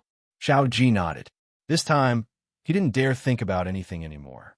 Even House Pai gave in. How many brains did he have? Anyways, be careful when you do business. With your Xiao family's influence in the common world and House Pai's name, you don't have to do anything illegal to earn money. Don't think of anything bad in the future. Look at House Yu's business. Isn't it doing well too? Zhishan stated his standpoint. The noble houses weren't part of the rules, but Zhishan didn't want any more trouble, especially with Lin Yi and Air Gooden. If he pissed them off, it wouldn't be worth it. Yes, you're right, young Master Pai. Xiao Ben nodded and said, in the future, let's do some proper business. It's good that you know. All right then, I'll go back first. In a few days, House Pai will send another master over, but I'll restrict him as well. He can only do anything if his business is affected. As for business, he's forbidden from participating. Zhishan said, House Pai had quite a lot of masters, but they couldn't afford to lose so much. If this one died, it'd be a huge loss for House Pai. Young Master Pai, this time, can you send us an Earth class? Xiao Ji looked at the Earth class, his heart itching. If House Xiao had an Earth class, they'd be stronger than House Yu. They become the #1 noble house in the upcoming noble house meeting. Many people were like that. They didn't know how to be satisfied. Xiao Ji was still hoping that House Pai wouldn't give up on Xiao family, but now, he wanted someone stronger. Earth class definitely won't do. Zhishan waved his hand. Hidden noble houses have their own rules, and there's an arbitration association that keeps the balance. Jean Woody came out of seclusion, but he had to apply for it. We, House Pai, may be investigating Uncle Pai's death and interfering with the common world's business, but our goal is to make money, different from Jean Woody. House Pai should be more discreet, and as long as they don't cause us trouble, we won't apply for anything. I see. Xiao Ji was a little disappointed. Then he's still a mystic? Yes, a mystic in the common world. As long as you don't mess with people like Lin, Ian, Air Gooden, you'd be considered one of the top. Zhishan said, I'll go back. I still need to report what happened here to my father. Master Pai, then tell me. That good master was able to kill an Earth class. What class is he? How did he get permission to appear here? Xiao Ben asked curiously. There are even stronger existences above the hidden noble houses that you don't know about. It's best if you don't know about. Knowing too much isn't necessarily a good thing. Zhishan said. Yes. Xiao Ben's face turned serious, not daring to keep asking as he sent Zhishan out of Xiao family. After leaving Xiao family, Zhishan didn't go straight back to House Pai. Instead, he found a place with no one around and called his father, Pai Jiaka. Zhishan, how's the situation over there? Is Lenny dead? Jiaka asked. Father, there's been an accident. Jean Woody was killed. Zhishan said. What? Beaten to death? What happened? Who killed him? Pai Jiaka was taken aback and quickly asked. Zhishan told his father everything that happened in detail, not hiding anything. He even told his father about how he apologized to Gooden. Zhishan, you did the right thing. Lowering your head now is the right. A man knows when to yield and when to stand tall. If it's really like what you said, then there's a big problem here. That Lin Yi's follower is already this strong. He's probably from the ancient level. Jiaka said seriously. If that's the case, then House Pai can't mess with him. Yeah, father. But the weird thing is when this Gooden attacked, I didn't feel any energy ripples from him. It's like he's not a practitioner. This was what Zhishan found strange. Oh, no, energy ripples? How is that possible? Whether it's a spiritual practitioner or a physical practitioner, they all show their strength when they attack. It's impossible to hide it even if they wanted to, so why can't you feel it? Jiaka paused. That's the only thing I'm confused about, Zhishan said. Here, you look around stealthily. With your skills, that Gooden shouldn't be able to sense you. You're a physical practitioner, and you're good at hiding your presence. You look around and see if you can find any clues. Jiaka said, All right, I haven't left anymore. I'll go take a look, Jishan nodded. Chapter 1378. There weren't any masters in the Chu Villa right now, only Wu Chintian, a golden class early phase. Faubert was on his way back, but he hadn't arrived yet. So Jishan easily found Gooden's room. Jishan put his ear on the wall, listening to the movements in the room. Hello. Hello, is this Grandpa Lin? I'm Heir Gooden. Gooden was weakly calling old Lin on the phone. Now that he saw Lin E, he naturally got old Lin's number again. Now that Lin E wasn't here, he could only ask old Lin for help. Heir Gooden, how are you? Why do you sound so weak? What's wrong? Old Lin didn't know what to make of Gooden's sudden call. He knew that Lin E had asked Gooden to protect Meng Yao and Yushu, but he wouldn't call if it wasn't something important. Grandpa Lin, I've used up all my strength, and I can't suppress the negative effects anymore. What should I do? Lin E boss isn't back yet, and I can't leave the villa yet. If I don't finish the mission, Gooden said, What? You've used up all your strength? Old Lin paused. Heir Gooden, if that's the case, you have to come back immediately. Otherwise, your life might be in danger. It's fine, I can still hold on. Gooden smiled bitterly. Plus, I have to hold on. This is the mission boss gave me, and I can't let him down. Then you can't use any more strength. Just lie in bed every day, and when Linny comes back, you go back to West Star Village immediately. Old Lin said after a sigh. He knew Gooden's personality. He was honest, but stubborn. He promised Lin E that he would do something, and he wouldn't stop halfway. Yeah, I know. I'm lying in bed every day. Once Lenny Boss comes back, I'll go back, Gooden said. Hearing this, Pai Jishan's expression became even more confused. What was going on? There seemed to be a limit to Gooden's strength.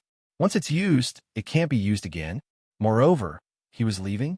Does that mean that this person is no longer a threat? No wonder she couldn't tell what level Gooden was at. He wasn't a practitioner at all, but had some special properties that allowed him to use unimaginable strength. But Jishan was a careful man. He didn't dare go in and test the waters. He didn't want to make Gooden and Lin E his enemy right now. He was used to planning before taking action. Everything had to be told to his father first. Everything had to be discussed before a decision could be made. At that moment, there was a car sound in the villa's yard. Jishan didn't dare stay any longer. He turned and left the villa, disappearing without a trace. Faubert had just come back, and he didn't notice that someone had come to the yard. He was worried about Gooden, and after getting off the car, he rushed into the villa to see him. At this moment, Gooden didn't know that his secret was already known by House Pai. Qibing and Sihua practically ran back to the floating cloud bar. They were both pissed that not only was Lin Yi not dead, but Jin Wudi was killed by one of Lin Yi's lackeys. But through this, Qibing saw how strong Lin Yi was. Even his lackeys were this strong. Qibing decided that he shouldn't mess with Lin Yi for now. Who was Pai Jishan? He was the first heir of the hidden house Pai. And if he could lower his head to Gooden, then what was there to be proud of? He was the rightful head of the house, and he was just a bastard child. Even Jin Wudi was dead in the sect. Lin, he wouldn't even blink if he killed him. And now, Qibing finally understood why Lin he was so fearless. He knew that he was from a hidden house and still dared to kill him. But now that he thought about it, he was really lucky that he didn't die. Was House Zhao stronger than the Golden Bell sect? Even House Zhao didn't dare do anything to them, but Lin Yi and his lackeys had crippled the master and disciple.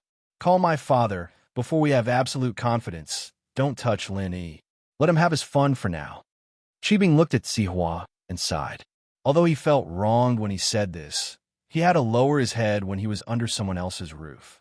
It didn't matter if he felt wronged or not. He couldn't do anything to Lin Yi. All he could do was endure it. Master Bing, you did the right thing. A man knows when to yield and when to stand tall. There's a saying that goes, 10 years is not too late for a man to take revenge. We'll take care of Lin Yi when the day comes. Sihua nodded. Yao Wang and Uncle Zhu were silent as well. After fighting with Lin Yi for so long, they had to swallow their anger. I don't accept this. We must kill Lin Yi as soon as possible. Although Uncle Zhu's body had recovered quite a bit, it was still a lot more difficult for him to regain his peak strength. If my big brother was here, he wouldn't have let me suffer. I don't know where the family head sent my big brother to carry out his mission. If he had stayed at home, I'm afraid he would have broken through to Earth class already. Uncle Zhu, the head's business isn't something you can talk about. Sihua saw that Uncle Zhu was agitated and quickly reprimanded him. Qibing was here, and he was his father, after all. Be careful with your words. It's fine. Qibing waved his hand. Uncle Zhu is right. It's not just him, I think the same. But we don't have absolute confidence right now, so we'll let Linny go for now. One day, when we have absolute confidence, it'll be Lin Yi's time to die. Jin Wudi was dead. Normal people wouldn't care about this, but the noble houses and above received the news very quickly.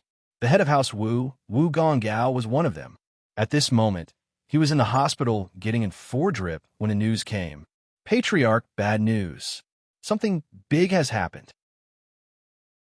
A disciple of the Wu family, who was in charge of gathering information, rushed into the ward in a hurry. Wu Gonggao had just regained his breath when he suddenly heard a disciple report that something big had happened. He was shocked and almost fainted on the sickbed again. Chapter 1379. I'm sorry. The disciple jumped at the sight of Jiaoqi's anger. It's the head of the house who ordered us to inform him immediately if something big happened. Jiaoqi, I said that. Don't blame him. Gonggao said weakly. Tell me what happened. What exactly happened? Dad, your heart. Jiaoqi was worried that it was bad news for House Wu, so he tried to stop him. It's fine, I won't die yet. Qintian's too impulsive, and, as his grandfather, I have to take responsibility for him. Qintian waved his hand. Jiaoqi sighed. His father was a tyrant, but he was still the head of the house after all these years. He was a bit dissatisfied, but ever since Qintian showed his talent in martial arts, Gonggao had been paying more and more attention to him, spoiling him a little. He'd even suggested Qintian to be the next head of House Wu during the family meetings. At this time, Wu Jiaoqi's heart calmed down. In his generation, he wasn't the only one. He had an elder sister and a younger brother. His elder sister was already married, so she couldn't compete with him. But the most important thing was his younger brother and nephew. These two people were the real threat to him. But now that Qintian was confirmed as the next heir, Jiaoqi didn't have to worry about these two anymore. He'd even thought it through. If he didn't become the head of the house, then so be it. With his father's condition, it was possible that the position would be passed on to Qintian. What was the point of fighting for it? When Qintian became the head of the house, he'd have the same amount of power as the head of the house. However, Wu Jiaolong's younger brother, spoke up at this moment. His voice was stern, and tears were about to fall from his eyes. Father, you have to protect your health. You are the pillar of the Wu family. If you collapse, our Wu family will be finished. There's no need to take responsibility for a junior's mistake. That's right, Grandpa. Bro Qintian may have gotten into trouble, but we still have me. The one who spoke was Qintian's younger brother, Qindi. He had always been a well-behaved and scheming person, and he didn't understand why his grandpa didn't think highly of him, instead favoring his stupid older brother. All the good things were taken by Qintian, and he, Qintian, could only be a nobody. What was this? In terms of practice level, he wasn't bad. He was 1 year younger than Qintian, and although he broke through to golden class early phase later than Qintian, the two were already on the same level. Why didn't Grandpa look at him? Gonggao looked at Jiaolong and Qindi calmly. So you're saying that we should give up on Qintian and use House Wu's resources to train you, Qindi? Grandpa, that's not what I meant. Qindi felt wronged. That's what I meant, but why did you say it out loud? Even if I can't admit it in front of so many people. Since that's not the case, then what else is there to say? Gonggao interrupted Qindi and turned to the informant. Speak, what happened? Leader, Jin Wudi is dead. The disciple looked at the Wu family's internal strife and was a little careful. Dead? What did you say? Jin Wudi is dead? How did he die? Gonggao's eyes froze as he sat up from the bed, his eyes regaining their sharpness as he stared at the disciple. Erguden, Master Tian's new boss, killed him with one punch, instant kill. The disciple said. Chen boss killed him?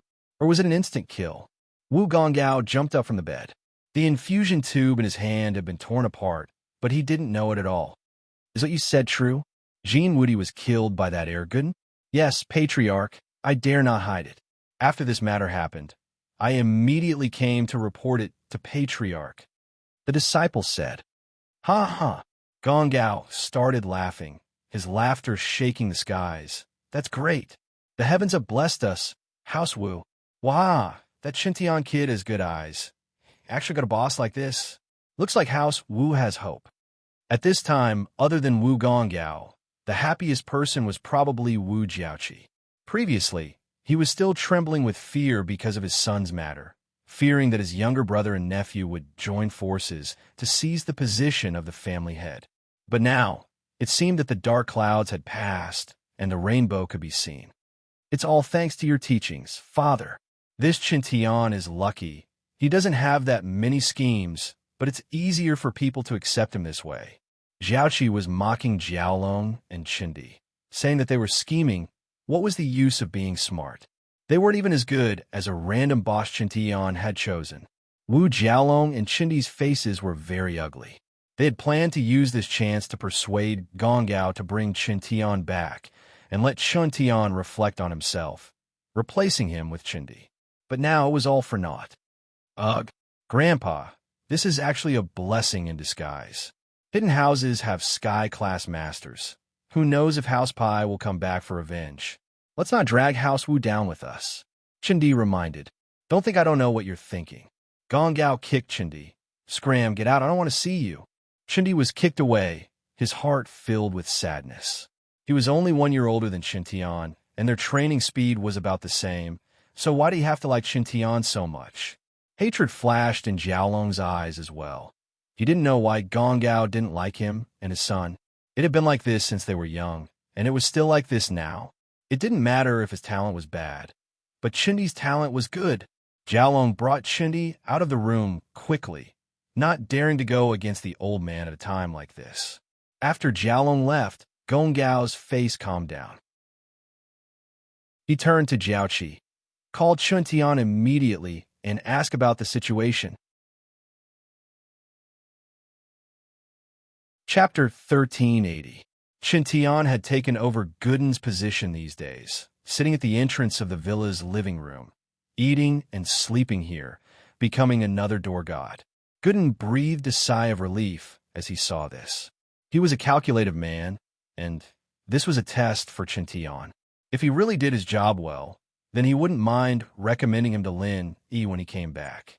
Qintian didn't mention a word about Gooden's injury to Gongao and Jiaoqi. He wasn't a calculative person, but he knew that his boss wanted him to keep it a secret, and it had to be something important. He couldn't just talk about it. Chu Villa, other than having Qintian as Meng Yao and Yushu's bodyguard, there wasn't much of a change. Zhang Wen, on the other hand, knew that Gooden had killed Jean Woody, but he wasn't afraid of anything.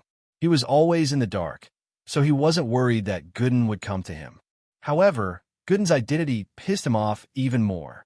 Fuck, this Gooden is Lin Yi's follower. Zhang Wen's face darkened after seeing the news. Raging, Lin Yi has a close relationship with that Lingshan bitch, so it's most likely that Lin Yi is the one who snitched it out. The news came from that Gooden. Calm down, young Masterwen. Killing Jean Woody isn't a big deal. My biochemical experiments are in the late stages, and in time, I'll be able to develop a great strength pill. If a normal person eats it, they'll be able to punch armored vehicles and kick UFOs. The professor said faintly, plus, this time, other than getting money, our plan is to screw Lin Yi over, right? Even if Lin Yi and Lingshan are close, Lingshan won't be able to protect Lin Yi in front of the evidence. If she dares to do anything, then we'll ruin her name as well. With Lingshan gone, it'll be easier for us to get money and songs on. Yeah, you're right. Is the test subject here yet? Zhang Wen nodded. It's already here. I'm currently doing the last bit of stimulation on him. The Fire Wolf Gang's best plastic surgeon and hypnotist are also working hard to ensure that there won't be any mistakes. The professor said. Before this, his status was equal to Zhang Wen. One could even say that he came here to do some experiments under the orders of the Firewolves. Helping Jangwin was secondary. But now, with Jangwin earning more and more money for the Firewolves, Jangwin's position was rising as well. Every single idea he came up with was one of those profit-making businesses that didn't require any capital. Even the leader of the Firewolves branch was looking up to him. And so, the professor became Jangwin's follower. He had to listen to Jangwin's orders. Very good. Jangwin nodded. Let's see how arrogant Lin Yi can be then. Lin Yi, who was sitting at the entrance of the underground palace, couldn't help but sneeze. It was already the second day, and Xiaoke and Old Hay still hadn't found any secrets in the stone pillars. After a few detailed checks, they confirmed that there weren't any mechanisms or buttons on the pillars. In other words, every pillar was the same. From the outside, there wasn't any difference. Damn it! Xiaoke slammed her palm on the pillar. This was the 100th time she checked the pillars, but she still couldn't find anything. It annoyed her. Dong! The stone pillar made a crisp sound under Xiaoke's attack. Empty. Xiaoke paused. Old Hay, Lingshan, and Yuqian turned to look at Xiaoke. They all copied Xiaoke's actions and started hitting the pillars in front of them. Each pillar made a crisp sound, but the sound was different. They're all empty. Is there some secret in the pillars? Should we open one and see? Old Hay suggested. No. Xiaoke frowned and pointed at the top of the pillar. The entire palace is supported by these pillars. Breaking one wouldn't guarantee the safety of this place. Then what do you mean, Miss Flying Sparrow? Old Hay asked. Let me think about it. Xiaoke patted the pillar in front of her and the other pillars nearby. Suddenly, a look of joy flashed across Xiaoke's face as if she'd found a clue. Everyone move aside and let us have the pillars. Old Hay, Lingshan, and Yuqian obeyed and left the pillar. Xiaoke knocked on every pillar in the palace, and after listening to the sounds, she stood in the middle of the palace and pondered for a while. Then, she started knocking on different pillars in a seemingly random pattern. Old Hay, Lingshan, Yuqian, and even Elder Yu were all confused. What are you doing? Elder Yu couldn't help but ask. As far as he was concerned, this Xiaoke was just running around for no reason. Don't disturb her. Lin Yi stopped Elder Yu. If I'm not wrong, there's a total of 7 pillars in this palace, and each pillar represents a musical scale. The Flying Sparrow must have found the connection between the scales. Perhaps it's the elegy on the wall. That's right. The notes that you, Miss Flying Sparrow, struck out. Although the tempo was a bit off, the notes matched the melody of the elegy on the painting on the stone wall perfectly. Lingshan knew a thing or two about music, and with Lin Yi's reminder, she was able to see the connection between the two easily. Elder Yu nodded, and Old Hay's eyes flashed with shock. It seemed that this tomb wasn't as simple as it seemed. The Flying Sparrow wasn't hired for nothing. The distance between the pillars was huge, and even with Xiaoke's qigong, it still took her more than half an hour to complete the song. Pho! After hitting the last note, Xiaoke finally breathed out in relief. The designer was too much of a scammer, wasn't he? If it were a grave robber with poor stamina, they'd probably die from exhaustion. But then again, grave robbers with poor stamina wouldn't be able to do this. Watch out! Lin Yi suddenly yelled, and the entire floor of the palace started shaking. Lin Yi had called out to be careful because the jade had suddenly given him a warning, and he'd called out subconsciously. But his warning was pointless. It had only been a few seconds since the ground started shaking and cracking, and no one had time to react. The floor of the hall split into two, with the center of the hall as the horizontal line. One on each side was collapsing rapidly, tilting towards the sides. Chapter 1381. In just a few seconds, the ground between the two palaces became vertical, and the people on the ground, due to gravity, all fell down rapidly. The stone pillars in the hall were still hanging vertically on the ceiling of the hall. It was only at this moment that the crowd realized that these stone pillars were not used to support the weight of the hall, but to activate the mechanism. Lin Yi, Yuqian, Lingshan, Old Hay, Elder Yu, and General Weiwu were on one side of the ground, while Xiaoka was on the other side. But, although Lin Yi's warning was a little late, the group wasn't weak. At the last moment, they managed to grab onto the edge of the ground. The ground was vertical, but there was still some friction between the two sides, and they were all hanging on the edge. Lin Yi looked at Xiaoka, realizing that she was prepared as well, using her eagle claws to hang on the edge of the ground. Lin Yi let out a breath of relief. Old He was the only one who didn't have any kung fu. He saw that everyone had reacted, but he couldn't do anything. The ground was vertical, and he fell straight down. Help! Old He cried. Ling Shan frowned, subconsciously wanting to let go and jump down to save Old He. Her goal this time was to catch these grave robbers, and now that a few of them were dead, there was only Old He left. If Old He died too, then what was the point of this mission? But Lenny knew what Ling Shan was thinking. He wouldn't let her take the risk. I'll go. With that, he let go and jumped down, reaching out to grab Old He. He then stepped on the stone wall beside him, returning to the edge of the ground. The entire movement was done in one smooth motion, without a trace of sloppiness. This was an easy thing for Lin Yi, but Ling Shan didn't have enough experience, and Lin Yi was afraid that something would happen to her. Old He almost came back from the death. His gratitude towards the male thief was like a raging river. He took out the eagle claw hook and mimicked Xiaoka, hanging it on the edge of the ground. Thank you, male thief. Old He said, still fearful. You're still useful. Everyone's a part of their intelligence, and, at this point, we need to preserve our strength. Lin Yi said faintly. In fact, if it weren't for Ling Shan, Lin Yi wouldn't care about Old He's life. What's going on? Why is it so dark and deep down, like a bottomless pit? Elder Yu frowned. Did they activate some sort of death trap? Lin Yi was hesitated. He couldn't tell if this was the right entrance to the palace, but evidently, the person who built this place wouldn't have used this method to get to the palace.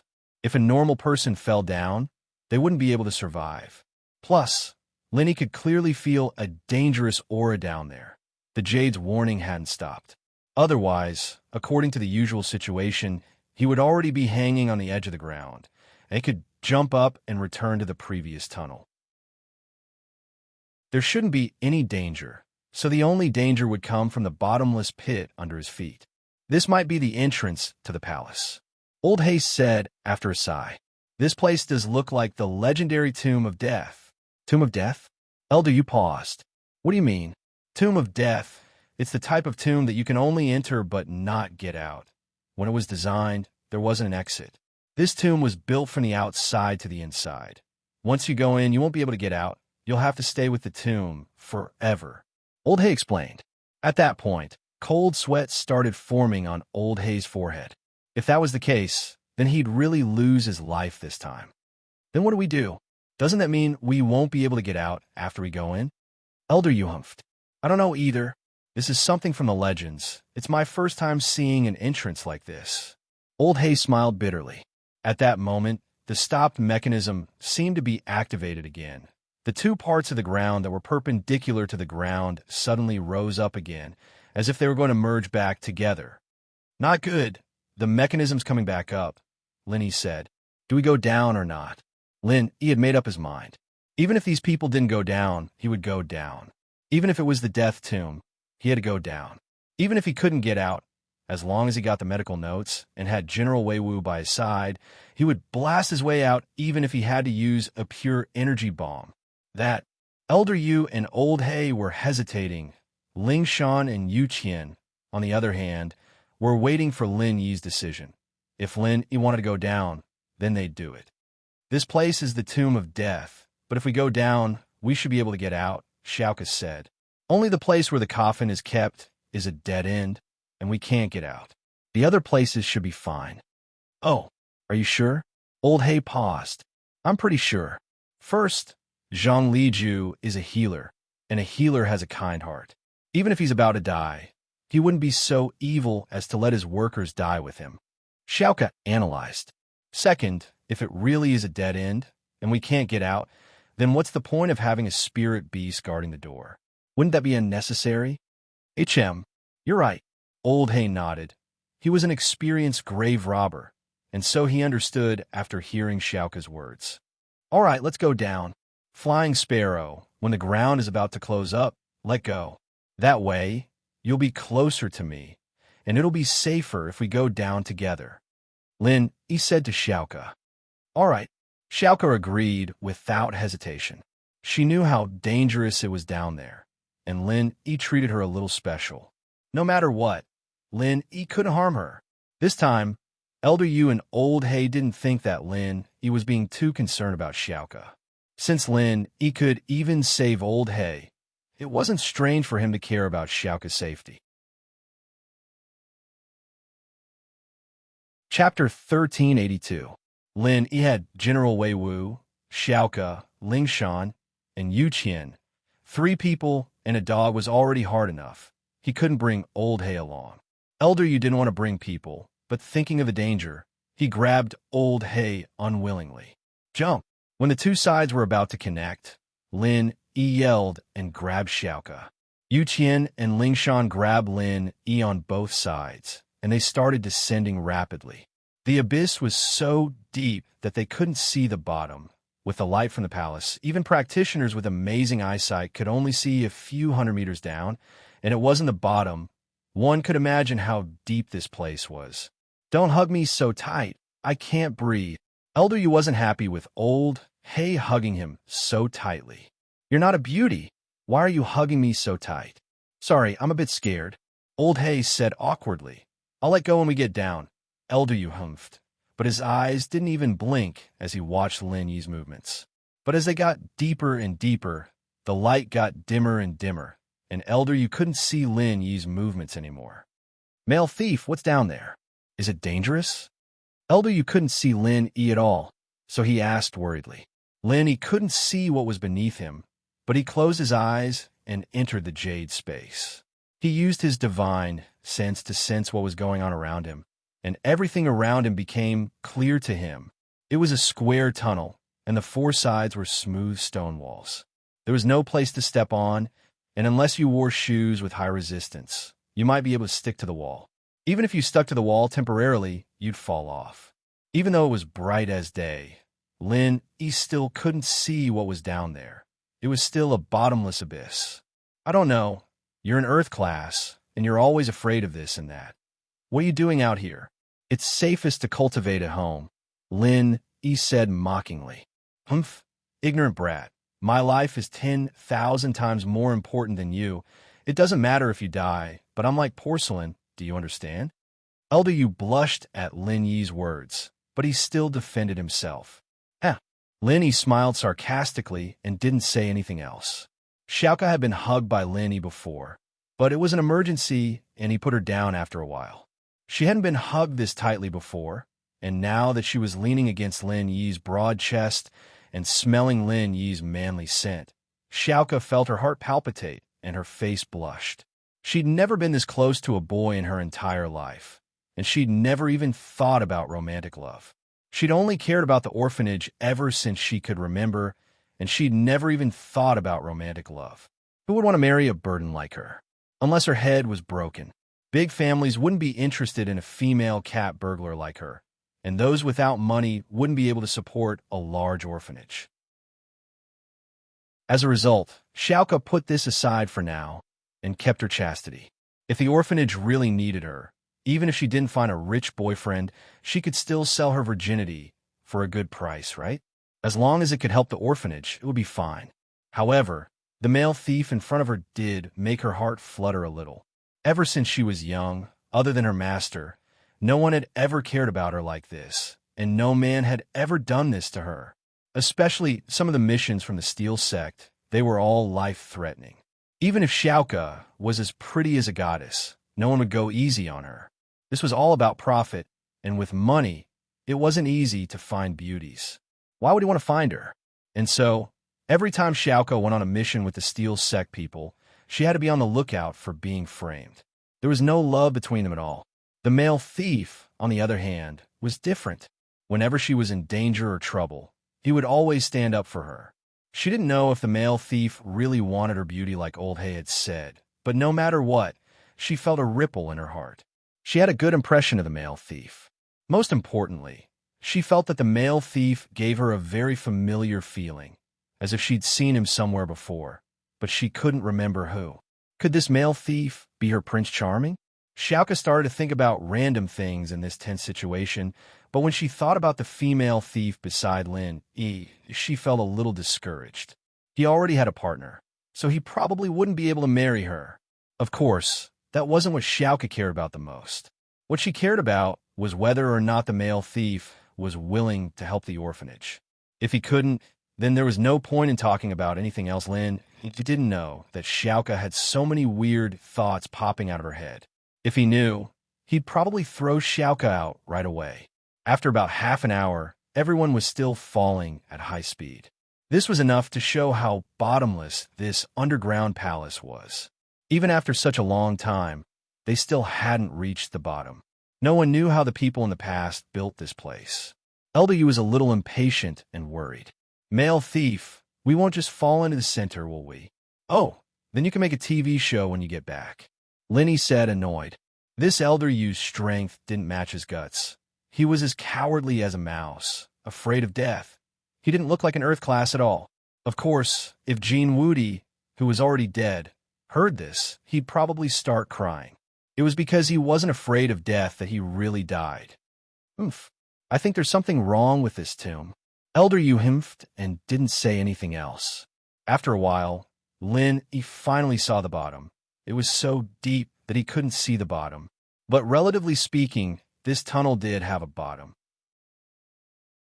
At the bottom of the tunnel, there were many sharp weapons like a large nail board, the sharp end pointing upwards. If you didn't have any protection, you'd probably be pierced through if you fell down. If it was a normal person, they'd die, but Elder Yu was an Earth class, after all. He was strong, and at most he'd be injured, but it wasn't life-threatening. Chapter 1383. The tunnel wasn't straight, but it was in Anne's shape. Perhaps it was for convenience, but he didn't see any use for it. All the tunnels in the tomb were like this, going up, down, left, right, and so on. The ground above them was completely sealed, and this caused the tunnel to be extremely dark. There wasn't a single trace of light.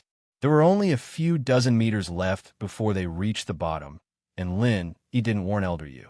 Instead, he looked for a way out. Below them was a wall of sharp weapons, but to the left was an empty tunnel. With the right timing, he would be able to jump over it. 30 meters, 20 meters, 10 meters. He abruptly stepped on the wall on his right and pushed off, bringing Xiaoka and the others flying out. As he flew, he yelled, "Careful!" A second later, Yi and the others landed safely, and there was a poochie sound, followed by Elder Yu's cry of pain. Elder Yu, what's wrong? You didn't get tricked, did you? I warned you as soon as I noticed something was wrong. You're not that unlucky, are you? He pretended to be concerned. Male thief, why didn't you warn me earlier? Did you do it on purpose? Elder Yu was in so much pain. Many parts of his body were pierced by the nail boards. Old Hay, on the other hand, was fine. He was hugging Elder Yu's chest like an octopus, and now that he heard there was danger, he hugged Elder Yu even tighter.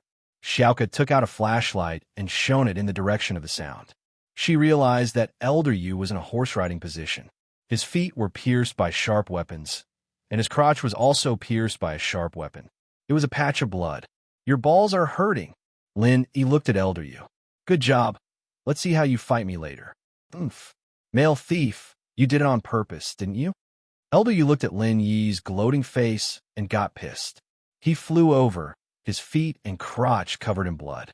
You can think whatever you want. Since I can sense danger, why can't you? I've already reminded you. What does it have to do with me if you get hurt again? He said faintly. Besides, you're already so old. It's useless for you to have that thing. It doesn't matter if it's pricked. How do you know I'm useless? Elder Yu glared angrily. I've never had children in my life, and I was planning to get married and have kids the day I broke through Sky Class. You won't be able to break through. Don't worry, he comforted. You dash. Elder Yu realized that he might as well not talk to Yi. Talking to him would only piss him off. Old Hay laughed dryly as he got down from Elder Yu's body. That was close, but Elder Yu had to suffer for him. Both his legs and balls were injured, but Elder Yu was an Earth class. Naturally, it wouldn't be a big deal. It was just a bit of pain and anger. This was another long hallway, but they didn't have the searchlights anymore. The searchlights from before had already fallen down when the floor tilted, and they'd been smashed into smithereens. All that was left was the torchlight that everyone brought with them. Elder Yu was regretting it a little. He should have shown the torchlight below him, and he wouldn't have ended up like this. But he wasn't experienced enough. It was still Lin Yi, Xiaoke, Lingshan, Yu Qian, and Wei Wu walking in front, with Elder Yu and Old He trailing behind. Elder Yu's legs were injured, and he was limping, but his speed wasn't slow. This should be the main part of the tomb. Xiaoke said suddenly. Oh, Old He and Elder Yu saw it as well. Not far from the hallway, there were some displays. There were bookshelves, display racks, and boxes. We're finally here. A smile appeared on Elder Yu's face, and his legs and crotch weren't hurting as much anymore. He took a few steps forward, ready to find what he was looking for. But when he got in front of the displays, he stopped and turned to Old He. Go open these chests for me. Let me see what's inside. It seemed like Elder Yu was afraid of ropes after being bitten by a snake. He didn't dare act rashly anymore. Old He smiled bitterly, not daring to disobey. He walked over carefully to one of the chests, looking around for a long time, his face a little conflicted. What are you waiting for? Elder Yu barked impatiently. Elder Yu, forgive me for being blunt, but these things are at the edge of the palace, and I don't think they're anything good. They're used to get rid of low-level grave robbers. Old He was speaking the truth. Things that were placed in the open usually weren't that valuable. I told you to open it, so open it. What are you waiting for?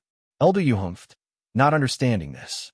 Flying Sparrow, why don't you open the chests, and all the things in here belong to you. Old He didn't dare open the chests, and there was one thing he didn't say. These benefits on the surface were mostly for fools. Once you opened it, danger would follow. No way, I don't give my things to anyone. Elder Yu said after hearing Old He's words. Old He felt a little annoyed, thinking that if you didn't save his life, he'd call you an idiot. What you want is so valuable. Why would you put in the open? Did you think the grave robbers were idiots? Then you open it, it's all yours. Lin Yi said faintly as he looked at Elder Yu. You? Elder Yu was losing to Lin Yi, and Lin Yi was making him blush. Isn't it just a chest? Lin Yi walked over and opened the chest casually. When Lin Yi opened the chest, the jade didn't warn him, so Lin Yi wasn't worried about trouble. The chest was opened, and there was a neat box of gold ingot inside. Other than that, there wasn't anything else. Old He and Elder Yu looked at each other, not showing much interest. Elder Yu's goal this time was these three things, and whether it was the common house Yu or the hidden house Yu, they didn't lack money, so this box of gold ingot wasn't worth much. Chapter 1384. Seeing that he didn't find anything wrong with the chest, Elder Yu gathered his courage and walked over, quickly opening the other chests. Other than gold and silver, there was nothing else. Elder Yu was a little disappointed. You're right. Let's go look at the display rack. These things. Xiaoke looked greedily at the treasures in the chests and pointed at them. Flying Sparrow, if you like it, I'll give it all to you. Old He, naturally, didn't care about these things. He might as well be a good person and give them to Xiaoke so she could work harder. Really? Xiaoke paused and was overjoyed. She took out a bag and prepared to take all the gold back. To Xiaoke, these antiques weren't as practical as the gold. It was easy to get rid of, and it was money. Plus, with Xiaoke's personality, she'd rather die from exhaustion than give up on money. Lin Yi's mouth twitched. This Xiaoke was really greedy. These things were heavy, and it was hard to move around with them. But thinking about it, even if there was something good, Xiaoke wouldn't be able to snatch it. It was better to take something that others didn't want. Xiaoke started putting the gold ingot into her bag, her smile almost reaching her ears. This gold was enough to support the orphanage for a long time. How could Xiaoke not be excited? Xiaoke finished one chest and went to another, but when her hand touched the gold bar in the chest, Lin Yi's jade emitted a warning signal. Above the originally empty passageway, a huge rock had appeared out of nowhere. It appeared above Xiaoka silently, and when Xiaoka touched the gold bar, the rock in the sky made a cracking sound and fell down abruptly. The target was Xiaoka's head. "Careful," Lin yelled, and Xiaoka heard something above her head as well. She looked up subconsciously and saw a giant rock falling down just like that. Xiaoka was scared out of her wits. She didn't want to accept this. She was about to get so much gold, and the orphanage would have a place to live. That was such a wonderful thing, but why was she going to die here? She was so unlucky. Speaking of which, Xiaoka was a smart thief, and her actions in the tomb proved that. But this time, she was blinded by the money. Plus, when she took the first chest of gold ingot, she was actually on guard, but nothing happened, so she let her guard down. She saw Elder Yu and Old Hay walk to the display cabinet far away, and Lin Yi and the others were still waiting for her. She was a little anxious, and that was why she made such a huge mistake. Lin Yi saw that Xiaoka was staring at the rock like a fool and didn't know how to dodge. He quickly ran to Xiaoka and carried her, running to the side and barely dodging the rock.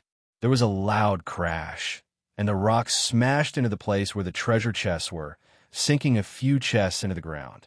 One could see how strong the rock was, and if it hit a person, they'd be dead for sure. "My gold!" Xiaoka turned around and saw that her bag was smashed under the boulder as well. She felt a little heartache. All that money was gone. Seeing Xiaoka's greedy behavior, Lin didn't know whether to laugh or cry. She almost lost her life, and she was still worried about gold? This person couldn't be that greedy, could she? Lin subconsciously pinched Xiaoka. "You almost died, and you still want money? Xiaoka, can you not be so greedy? You're so weak, and you still want to come out and embarrass yourself. I can save you once, but can I save you 100 times? A dash, Xiaoka yelped when Lin pinched her, because Lin Yi's hand was on her chest. So, she didn't hear what Lin Yi said and was embarrassed. Your hand. What's wrong with my hand?" Lin Yi was stunned, and he didn't react. Lin Yi was still angry, and he didn't notice where his hand was. Hearing Xiaoka's words, Lin Yi moved his hand subconsciously. "Your hand. You're still pinching." Xiaoka was about to explode, and she jumped down from Lin Yi. You're taking advantage of me." Lin Yi was stunned, and he looked at his hand, thinking back to the feeling before. It seemed like he was touching Xiaoka's chest. Damn it, don't be so miserable, right? It wasn't easy for him to act like a hooligan, and he didn't even realize it, and he let go without feeling anything. "I didn't notice in the rush." Lin Yi was a little embarrassed, but he was telling the truth. Lin Yi really didn't notice these small details before, and in order to save Xiaoka, he didn't care if his hand touched Xiaoka's chest or not. Oh, Xiaoka wasn't stupid. Thinking back to the situation, she knew that Lin Yi didn't do it on purpose, but being taken advantage of for no reason made her feel like she was at a disadvantage. "Thank you, all right, let's go," Lin Yi said faintly, and he turned around, following Elder Yu and Old Hay. Lin Yi's goal was Zhang Liju's medical notes, and he couldn't let Elder Yu take it away. Oh, Xiaoka looked at the boulder, unwilling to leave. She knew that she couldn't get it back anymore, and she sighed before following Lin Yi. Yuqian followed as well, not saying much. What happened between Lin Yi and Xiaoka didn't concern him much. Lingshan, on the other hand, frowned, feeling that Lin Yi was flirting with a female thief. She didn't like it. In front of them, Elder Yu and Old Hay were studying the items in the cabinets. They were all antiques, and every single one of them wasn't ordinary, and they were worth a lot of money. Of course, this was relative. These things weren't worth much in the past, and that was why they were placed on the outskirts. But time had changed, and these were all real antiques now. Their value was naturally different. Xiaoka pursed her lips and didn't say anything. She was still feeling dizzy.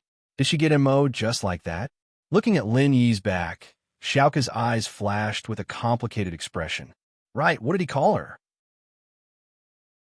Xiaoka. Chapter 1385. Could it be that he knew her? Did he know her real name? One had to know that Xiaoka's name had never been made public in the thieves' sect. She'd always used the Flying Sparrow hero. So how did he know her name? She felt a sense of familiarity when she looked at him. Was he a friend she knew in real life? But did he really call her Xiaoka? Xiaoka wasn't too sure. Could it have been a hallucination when she was so shy? But the male thief didn't call her that. Xiaoka didn't know what was going on. What are you doing? You're walking all over the place. Are you pretending to be a crab? Ling Shan was already pissed off, and seeing Xiaoka walking all over the place, she got even angrier. Walk 2 steps faster, or the man's going to come back to save you. Oh. Xiaoka looked at Ling Shan, feeling wronged. It's your man who's acting like a pervert, all right? Why was she blaming her now? Naturally, Xiaoka assumed that Ling Shan was pissed off because she and Lin Yi were in a relationship, and being seen by the female thief was pissed off. But one had to admit that Xiaoka's guess was pretty reliable. She was almost killed. She's still in shock. Carry her if you think she's slow. Lin Yi frowned as he turned back to look at Ling Shan. Lin Yi, on the other hand, didn't think too much about it. He thought that Ling Shan was pissed off because she was a female thief and wanted to punish her. Ling Shan bit her lips. She was about to explode. Why? Why was she treating a female thief better than her? Am I that hard to move your heart? She was a bit of an idiot before, but she wasn't anymore. She was much calmer and more mature now, no longer the hothead she used to be. Was she still not as good as a female thief? Xiaoka opened her mouth, stunned. She looked at Ling Shan's chest heaving up and down, and couldn't help but sigh. Why did it seem like the male thief wasn't treating her well? Could it be that he was getting tired of the old, and was interested in her? With that thought, Xiaoka started to feel conflicted. Did this mean that she had a chance to kill the female thief and become one? But it seemed that if the male thief liked the new and got tired of the old, what if he replaced her after a while? What would happen to the orphanage if she became a withered flower and lost her capital? No, I have to think about it carefully. Although I have a good impression of the male thief, this is related to my life and the future of the orphanage. I can't act rashly. Xiaoka quickened her steps and followed, giving Ling Shan an apologetic look. Ling Shan didn't know what to do with Xiaoka. With Lin Yi here, there was no way she could bring her back. Whatever, she was here to catch the grave robber. She didn't want to cause more trouble. She was here to catch the grave robber. With Xiaoka as an example, Old Hay and Elder Yu didn't say anything, but the two of them became much more careful. They only looked at the antiques and utensils in the racks casually, keeping their eyes and ears open to all directions, paying attention to any incoming danger at all times. These are all normal utensils, Old Hay said, faintly after looking. These were antiques, but they weren't worth much. They were the same as the pile of treasures in front of the door, just to fool people. They weren't made from famous official kills, and they belonged to the market. They were worth a few thousand to tens of thousands of kwai, and the most expensive one was only 100,000 or 200,000. Old Hay didn't care about that. If Old Hay didn't care about it, naturally Elder Yu wouldn't care either. Plus, Elder Yu was here for treasures, not money. His attention was on the chi-gathering pill and the medical notes, as well as the notes of the legendary refiner. Evidently, something as important as this should be kept in the vault or library, or even in the main tomb. There was no way something as precious as this could be placed in a long hallway outside the tomb. Even so, Elder Yu still checked the utensils one by one, wanted to see if there was anything hidden inside. There's nothing I want. You guys can take it if you want, Elder Yu said faintly. Lin Yi walked over and looked at them one by one before leaving. Xiaoka was still in shock from what happened. She wanted to take a few utensils, but she was afraid that the rock would appear again. She shook her head and left with Lin Yi. Ling Shan and Yu Qian weren't here to rob tombs, so it didn't matter if the things here were valuable or not. The group continued walking, and on the left and right side of the hallway, there were still treasure chests and display cabinets, but they all left after a few glances. Xiaoka, on the other hand, didn't dare to be greedy, and only took a few gold ingots from each chest. She didn't want to be greedy, and she still paid attention to the surroundings to see if there was any danger. Lin Yi didn't know whether to laugh or cry. Xiaoka wasn't as greedy as before, but she was still greedy. Lin Yi had to help her predict danger when she took the gold ingot. What was this? Not far away, the group saw a bookshelf, and Elder Yu ran over quickly. He was only interested in books and pills. Nothing else mattered to him. This was the first bookshelf he saw. Naturally, he wouldn't let it go so easily. Lin Yi, on the other hand, followed quickly. Elder Yu wouldn't let these things go, and neither would he. The reason why Lin Yi kept using opportunities to trick Elder Yu was so that he could have an easier time in the fight. Elder Yu wasn't too happy with Lin Yi's actions, but he couldn't do anything about it. Lin Yi knew medicine, and so he could tell what the books on the bookshelf were. These were all medical books, but they weren't the only ones or the lost ones. These were all normal medical books and pharmacopoeias, and the bookstores in the market had copies of these books, so it wasn't strange at all. However, the real purpose of this bookshelf might be to confuse those little thieves who came in to steal. They didn't know that medical books were unique. The real value of these books was not the content inside, but the book itself. Ancient books were also a kind of antique. They could be collected by scholars or gifts to friends. Each book was worth a lot. Chapter 1386. Seeing that Lin Yi was already far away, Elder Yu pulled his eyes back unwillingly and followed. As far as he was concerned, Lin Yi was a careful man. Since Lin Yi was sure that there was nothing left, there was no point in looking. Plus, he didn't know much about antiques, and he felt that the male thief should be more professional than he was. There's a stone door in front, and after opening it, it should be the path to the main tomb, but there might be danger in there. Old Hay shone his flashlight not far away. These things at the door are obviously prepared for normal tomb robbers. Prepare my ass, it's for the dead, right? Lin Yi said faintly. The flying sparrow was almost smashed to death. Plus, the entrance to the tomb can only go down, not up. Normal tomb robbers wouldn't be able to get out after taking these things. Old Hay paused, but nodded. Lin Yi's words made sense. The tomb robbers that could come here weren't simple people. How could there be any normal tomb robbers here? These things at the door were just triggers for the mechanism, and they weren't very valuable. Even if they were broken, it wouldn't be a waste. The stone door is the same as before. It's still a password lock, but my tools are all broken. It'll be very hard to open this door. Old Hay looked at the door.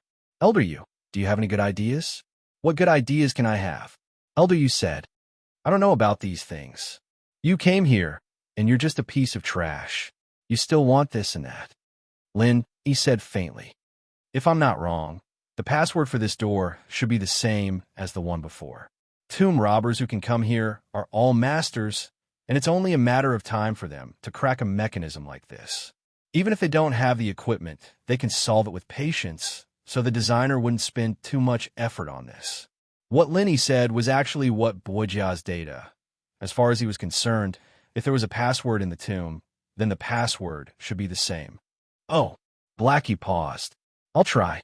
Blackie was the one who cracked the password, so he had a deep impression of it. He moved the roulette on the stone door according to the previous set of numbers. Soon, there was a crisp click, and the stone door opened. Blackie looked at Lin Yi with admiration. You're really experienced. Let's not talk too much. Everyone, be careful. There might be more traps here. Lin Yi glanced at the corridor behind the stone door and said. For some reason, Lin Yi kept feeling that there was a faintly discernible dangerous aura inside, but the jade pendant didn't give him any warning. In other words, this dangerous aura wouldn't be dangerous if he didn't do anything, but if he triggered some major mechanism, there might be great danger. Lin Yi's words made Elder Yu, who was about to walk in first, retract his feet immediately. He looked at the group warily. You guys go first. Lin Yi didn't even bother looking down on Elder Yu's cowardice. He'd never seen a practitioner so afraid of death. Lin Yi, on the other hand, didn't mind. He walked straight in, noticing that the hallway was different from before. There weren't any treasure chests or cabinets on either side of the hallway. Instead, there were doors on both sides of the stone walls at regular intervals. This is the main tomb.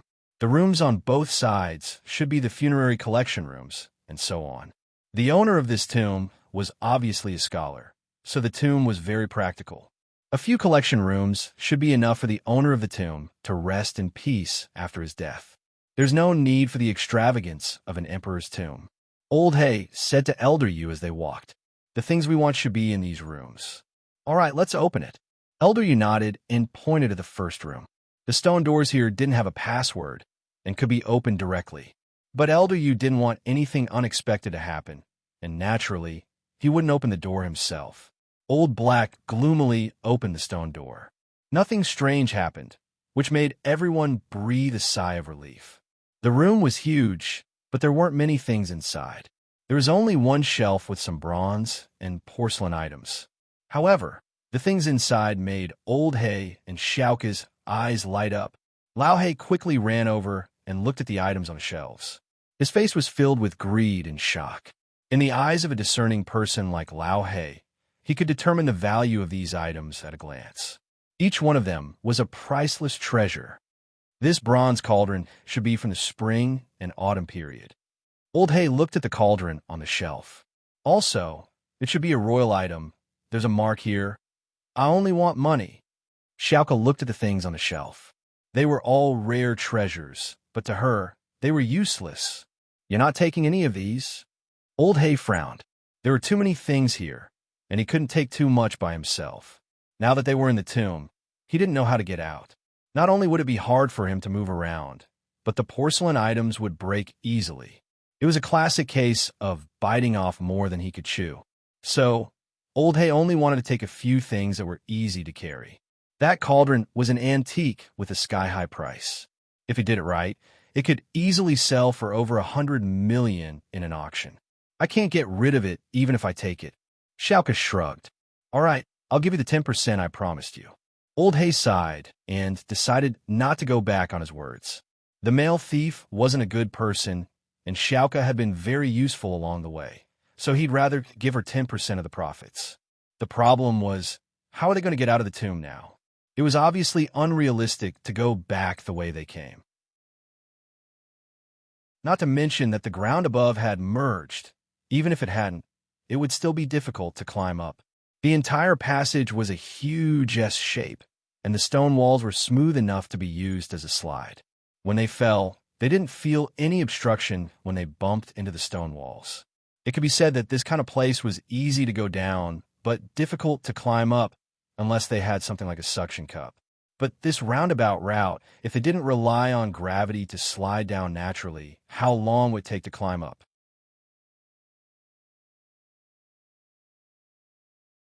Chapter 1387. Just these few items alone could bring him an income of over 100 million. This trip was already worth it. Lenny took a look and saw that Old Hay only took some flashy stuff. They were good for collecting, but they weren't really useful. He wasn't a medical person. "I'm done. What about you guys? You guys don't want anything?" Old Hay turned to Lin, Yi, and Lingshan. Elder Yu had already looked through everything in the store. There wasn't anything he wanted. As for the other stuff, it didn't matter to him whether they were valuable or not. Lin Yi's eyes had locked onto a set of needles the moment he entered the room. Although Lin Yi looked calm on the surface, his heart was raging with waves of shock. If he wasn't wrong, that set of needles was the long-lost Fushi 9 needles. Fushi 9 needles, Lin Yi had read about it in a medical book. It was the miracle of acupuncture. It was said that this needle could bring the dead back to life, and all the needles used today were derived from the Fushi 9 needles.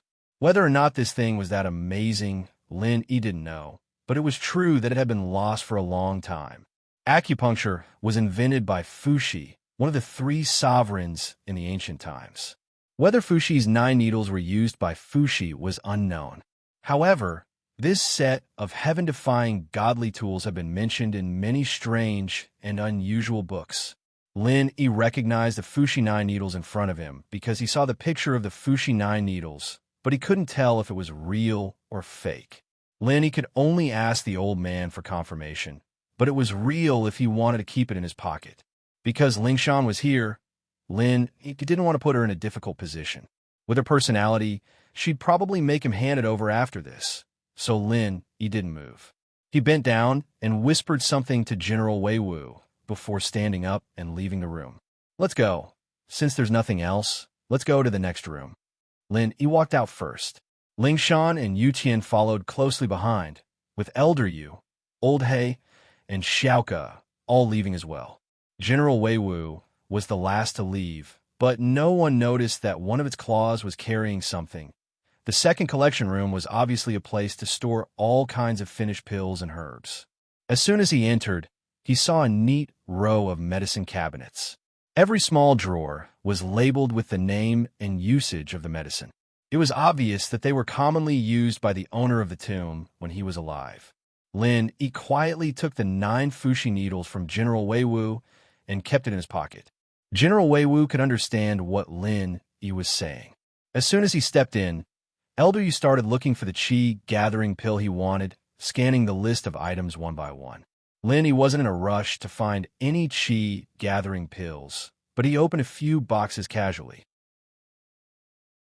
What disappointed him was that the boxes were empty. There weren't any ingredients stored inside. The owner of the tomb probably knew that most of the ingredients couldn't be kept for long, so he didn't put them inside. The only reason he kept this set of medicine cabinets was because it was something he used before he died, and he was sentimental about it. This room was clearly much more full than the previous one. The walls were all filled with medicine cabinets, so many that it was dazzling. Lin Yi confirmed that the medicine cabinets were mostly empty. He was a little disappointed. Lin Yi had placed his hope of finding the fire spirit's fruit in here, but it seemed like that hope was very slim now. While Elder Yu was looking for qi gathering pills, Lin Yi was looking for the fruit as well, but Lin Yi was a master of medicine, and his eyes were better than Elder Yu's. After Lin Yi finished one cabinet, Elder Yu was only halfway through another. Old He and Xiaoke, naturally, weren't interested in the things in front of them, and Lingshan and Yu Qian were helping Lin Yi look for the fruit. "It's here." Lingshan suddenly pointed at a drawer. "Where?" Elder Yu heard Lingshan scream and subconsciously jumped in front of Lingshan, scaring her. "Where's the qi gathering pill? Is there something wrong with you?" "What qi gathering pill?" "I'm talking about a type of herb." Lingshan wasn't happy with Elder Yu's sudden appearance. Elder Yu looked at the drawers. There really wasn't a qi gathering pill, and he couldn't help but be disappointed.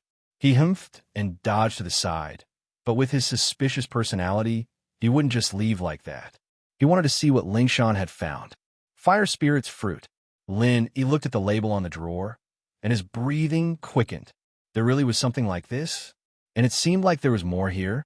Lin Yi walked over quickly and opened the drawer, but what disappointed Lin Yi was that the drawer was empty, just like the other herbs. "Phew!" Lin Yi sighed. "There's nothing." Elder Yu didn't know why Lin Yi was looking for this fruit, but seeing that there was nothing in the drawer, he didn't care anymore and turned to look for the qi gathering pill. Lin Yi closed the drawer, disappointed, but it was within his expectations. After calming himself down, he started looking for the qi gathering pill Elder Yu was talking about. Soon, Lin Yi's eyes landed on a drawer with qi gathering pills written on it, but Elder Yu hadn't noticed it yet. "What you're looking for is here." Lin Yi walked over and opened the drawer. Lin Yi knew that his every move was under Elder Yu's watchful eye, and he couldn't sneak around under his nose. Even if he didn't tell him, Elder Yu would definitely find this place soon, so Lin Yi might as well just tell him. There was no need to start a fight with Elder Yu over something like this. Lin Yi still needed to preserve his strength to look for the medical notes. This time, there was really something in the drawer. They were 2 small medicine bottles, each of which was small and exquisite, sparkling and translucent. Each of them was labeled with the words "qi gathering pill" written in seal script. At this time, Elder Yu came over as well. He looked at the 2 bottles of qi gathering pills in the drawer, greed in his eyes. Who knew what he was thinking? "The qi gathering pill is here. I've looked. There are 2 bottles here, and each bottle has 1 qi gathering pill. According to our agreement, we'll each take 1. So I'll take 1 of the bottles," Lin Yi said as he reached for 1 of the bottles. Chapter 1388. Slow? What do you mean? Lin Yi raised his head and looked at Elder Yu sharply. "Are you going back on your word?" "Over there's some other elixirs, qi replenishing pills, detoxification pills, etc. Those should be more useful to you. Why don't you give these 2 chi gathering pills to me, and I'll give you all the other elixirs? Elder Yu pointed at the cabinet not far away. Are you stupid? Lenny looked at Elder Yu like he was an idiot. We agreed that you only want the chi gathering pills and the medical notes. If there are 2 chi gathering pills, I'll have one, and if you find the medical notes, I'll make a copy. Other than that, you don't need anything else. I can take the rest of the elixirs if I want. What does it have to do with you?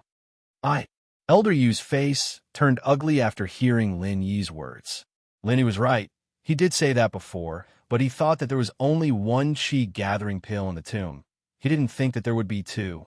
Now that he saw 2, he was tempted. He wanted to keep one for himself and give the other to House Yu, because he was in Earth class as well. There was no guarantee that he wouldn't reach Earth class late phase peak one day. And if he did, he'd be able to break through to Sky class in one go. His position in the hidden house Yu would skyrocket. However, if there was only 1 chi gathering pill, even if he found it, they wouldn't give it to him. It would be reserved for the core members of the hidden house Yu, and he wouldn't be able to get it. But Lin Yi didn't want to give it to him, and this made him furious. He was an Earth class.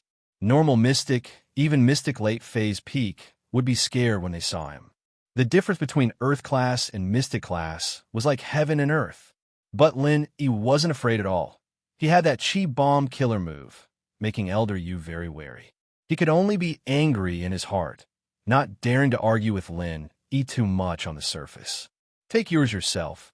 If it weren't for the fact that I don't want to kill you, I wouldn't even give you a bottle. Lin Yi took his bottle and left one for Elder Yu. Elder Yu heard Lin Yi's words, and his heart was about to explode. But there was nothing he could do. The more Lin Yi threatened to kill him, the more he didn't dare to anger Lin Yi, especially now that his body was full of injuries. His right hand was injured, his feet were injured, and most importantly, his crotch was injured. With so many injuries, he still had to fight with Lin Yi head-on. He had no confidence in winning at all, which was why he was so patient. Elder Yu took the bottle from the drawer and put it into his pocket, gritting his teeth in anger. Then the rest of the pills are all mine. Don't force me to blow you up. Lin Yi said faintly. You dash. Elder Yu was choked by Lin Yi's words, and after a while he said, I'm injured. I won't stoop to your level. Don't think I'm scared of you. Elder Yu thought, when I recover in a few days, do you think I'll let you be so cocky? I'll just take it from you then. Lin Yi quickly walked to the other drawers and opened all of them, but most of the drawers were empty. Only a few had something in them. The drawers with something in them were chi, returning pill, injury medicine, pain killer, and life replenishing pill. These four were all very common pills. Only the chi returning pill belonged to the level of a pill refiner, but the other things like pain killer, injury medicine, and life replenishing pill, Lin Yi knew the recipe and could make them in batches, and with some modifications, the cost would be lower. But the pill wasn't very useful to Lin Yi. He'd heard of the effects of the pill before, that it could recover a certain amount of strength in a short amount of time, but it couldn't be used continuously. It was useless to use it too often. Lin Yi, on the other hand, had the jade space, so the chi returning pill was useless to him. Lin Yi took out all the elixirs from the drawer and gave them all to Xiaoka. Here, take it. For a dumb girl like you who goes on adventures all the time and likes to challenge people, it's a good thing to have more elixirs on you. He's giving all to me? Xiaoka froze. These were all good stuff. She couldn't believe it. The male thief was treating her too well, wasn't he? Was he really interested in her? Her skills? A little, at least not as good as the male thief. He was a mystic class master, even stronger than her Shifu. Xiaoka really wanted that. But challenging people all the time? That didn't seem to be the case. Since when did she challenge people? Ever since entering the tomb, she'd been very quiet. Why would she challenge people? Xiaoka was confused. She seemed to have challenged someone once, and it was that time when Lin Yi humiliated her, and that was when she stood up to challenge him. But how did the male thief know? He couldn't be Lin Yi, could he? Xiaoka suddenly had a bold thought, but she shook her head immediately. How was that possible? Lin Yi couldn't be a couple. Wasn't that a little too ridiculous? Besides, the male thief treated her so well, and Lin Yi treated her so badly. How could they be the same person? That was impossible. Lin Yi was such an evil person. It was an insult to the male thief. Before entering the tomb, the male thief had been protecting Xiaoke, and in the tomb, he'd been protecting her everywhere. How could he be the same person as Lin Yi? If Lin Yi heard Xiaoke's thoughts, he'd probably be pissed off. They were the same person, and he'd become better by covering his face? What kind of pervert was he? I'll give it all to you. Don't come here anymore. It's too dangerous. Lin Yi reminded Xiaoke solemnly that if he didn't come with her this time, what awaited Xiaoke would be the death of a beauty. Okay, Xiaoke nodded, remembering the words of the male thief. Yes, it really was too dangerous. Xiaoke felt scared just thinking about it. If it wasn't for the male thief protecting her, she would have died a long time ago. Thinking about how Old Hay used her as cannon fodder, Xiaoke felt very annoyed and angry. This guy was so evil, even worse than Lin Yi.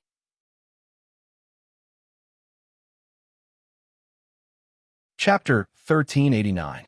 Seeing that Lin Yi gave those pills to Xiaoke, Elder Yu gritted his teeth in anger, but he couldn't say anything. With a humph, he left the room, ready to go to the next one. Xiaoke happily put away the things Lin Yi gave her and happily followed Lin Yi out of the room, heading to another room not far away. Old Hay opened the door, and Elder Yu walked in first. This was a library, with bookshelves all around, filled with all sorts of books. Lin Yi walked in and glanced at it. Other than medical books, there were many books on botany, evidently kept for researching herbs. Seeing that it was a study, Elder Yu's face lit up with excitement. The medical notes he was looking for should be here. Old Hay already got what he wanted, and these rooms were just accompanying someone else. What he wanted to know the most now was how to get out of this tomb. The path from before was definitely not working. Climbing out from the pit was not realistic at all. Although it wasn't a long distance in a straight line, it was full of twists and turns, and the walls were terrifyingly slippery. It was impossible to get up without specialized tools. He could only focus on the other exits, but would they be easy to find? He could only place his hopes on Xiaoke and Lin. Out of everyone here, only the two of them were strong, and he had some experience as well. Elder Yu was as timid as a mouse and arrogant, so there was no way he could place his hopes on him. Elder Yu's eyes scanned all the bookshelves as soon as he entered, but there were just too many books in the room, so many that it was shocking. Even if there weren't tens of thousands of books, there were at least a few thousand densely packed on the shelves. Elder Yu felt like he was getting dizzy from the sheer number of books. Looking at the medical books, Elder Yu frowned. How long would it take to find them? Come look with me. If we find them, I'll let you make a copy. Elder Yu thought about it and said to Lin Yi, 2 people looking together was better than 1 person. He could only promise some benefits to Lin Yi, otherwise he wouldn't have the motivation. But Elder Yu didn't understand. What did Lin Yi want the medical notes for? He was just a thief. Why would he want something like that? There were so many medical books in this room, and he didn't want them. Why did he want the medical notes? Wasn't he going against him? Lin Yi wasn't in a rush to look through the bookshelves. Medical notes were different from medical books, after all. It was more of a diary, and it usually wrote down what patients were treated today and what patients were treated tomorrow. It was a personal item, and it shouldn't be placed in the library. I don't think so. Don't bother looking. Lin Yi said faintly. These are all medical books, and personal belongings like medical notes should be placed together with Zhang Liju's other personal belongings. If I'm not mistaken, it should be in the last stone room. Oh, then let's go to the last room first. Elder Yu hesitated, but he felt that Lin Yi's words made sense. He nodded and said, Yes, Elder Yu. The others didn't have much interest in these ancient books. These medical books were precious, and many of them didn't exist in the world anymore, but Lin Yi didn't care about them. Old Lin's library was even bigger than this place, and there were more books. Old Lin basically had everything here. Lin Yi was the first to leave the library, so he went to the next door first, and this was the last door in the hallway. At least, it was the last door within 100 meters. In front of him, there was nothing on both sides of the wall, but the light from the flashlight was limited, so he couldn't see clearly. However, Lin Yi didn't open the door hastily, because Lin he was in front of the last door, and the jade sent a faint warning signal. When Lin he wanted to open the door, the warning signal got stronger and stronger. And so, Lin he didn't make a move and just stood there, waiting for Elder Yu to come. "Why aren't you going in?" Elder Yu paused. "Waiting for you, in case someone as petty as you thinks that I'm taking everything for myself." Lin he said faintly. You want to copy the medical notes, so you're trying to please me, right?" Elder Yu hemped coldly and said proudly. With that, he pushed the stone door open and walked in with big steps. But when Elder Yu walked in, what followed was a cry of pain. My eyes, it's poison in the stone room." Old Hay, who was standing at the door and wanted to go in, shivered. This tomb was really dangerous. There was no danger before, and he thought that everything would be fine, but now there was danger again.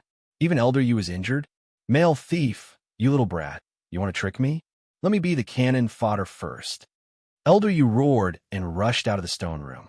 His eyes were wide open, but his left eye was dull and lifeless. Evidently, there was something wrong with it. Only his right eye was normal. Lin Yi, who was standing at the door, had a cold smile on his face. "You're the one who's being tricked." But what made Lin Yi feel regretful was that Elder Yu only lost one eye, not both. This was a bit of a waste.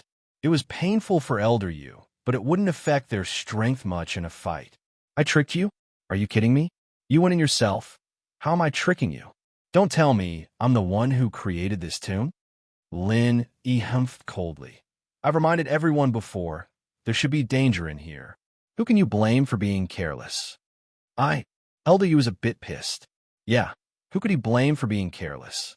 Lin Yi did say that there should be danger in the main tomb, but the treasure rooms didn't seem to be dangerous at all, so Elder Yu lowered his guard. "Elder Yu, your eyes?" "Inside," Old Hay asked, concerned. "There's poison in here. If I didn't react fast enough, my eyes would have been ruined." Elder Yu said furiously. "Serves you right. Every time you enter the stone room, you're always trying to get in first, as if you're afraid people will steal your stuff." Lin Yi said mockingly. "Are you going in or not? You're tuning in to the Romance Rendezvous YouTube channel. We're so grateful for your support, and don't forget to subscribe to join us on this incredible journey through captivating stories. Your generosity through donations truly makes a world of difference, as it's the primary source of revenue that allows me to expand and enhance this channel for you. Thank you from the bottom of my heart for being a part of this adventure.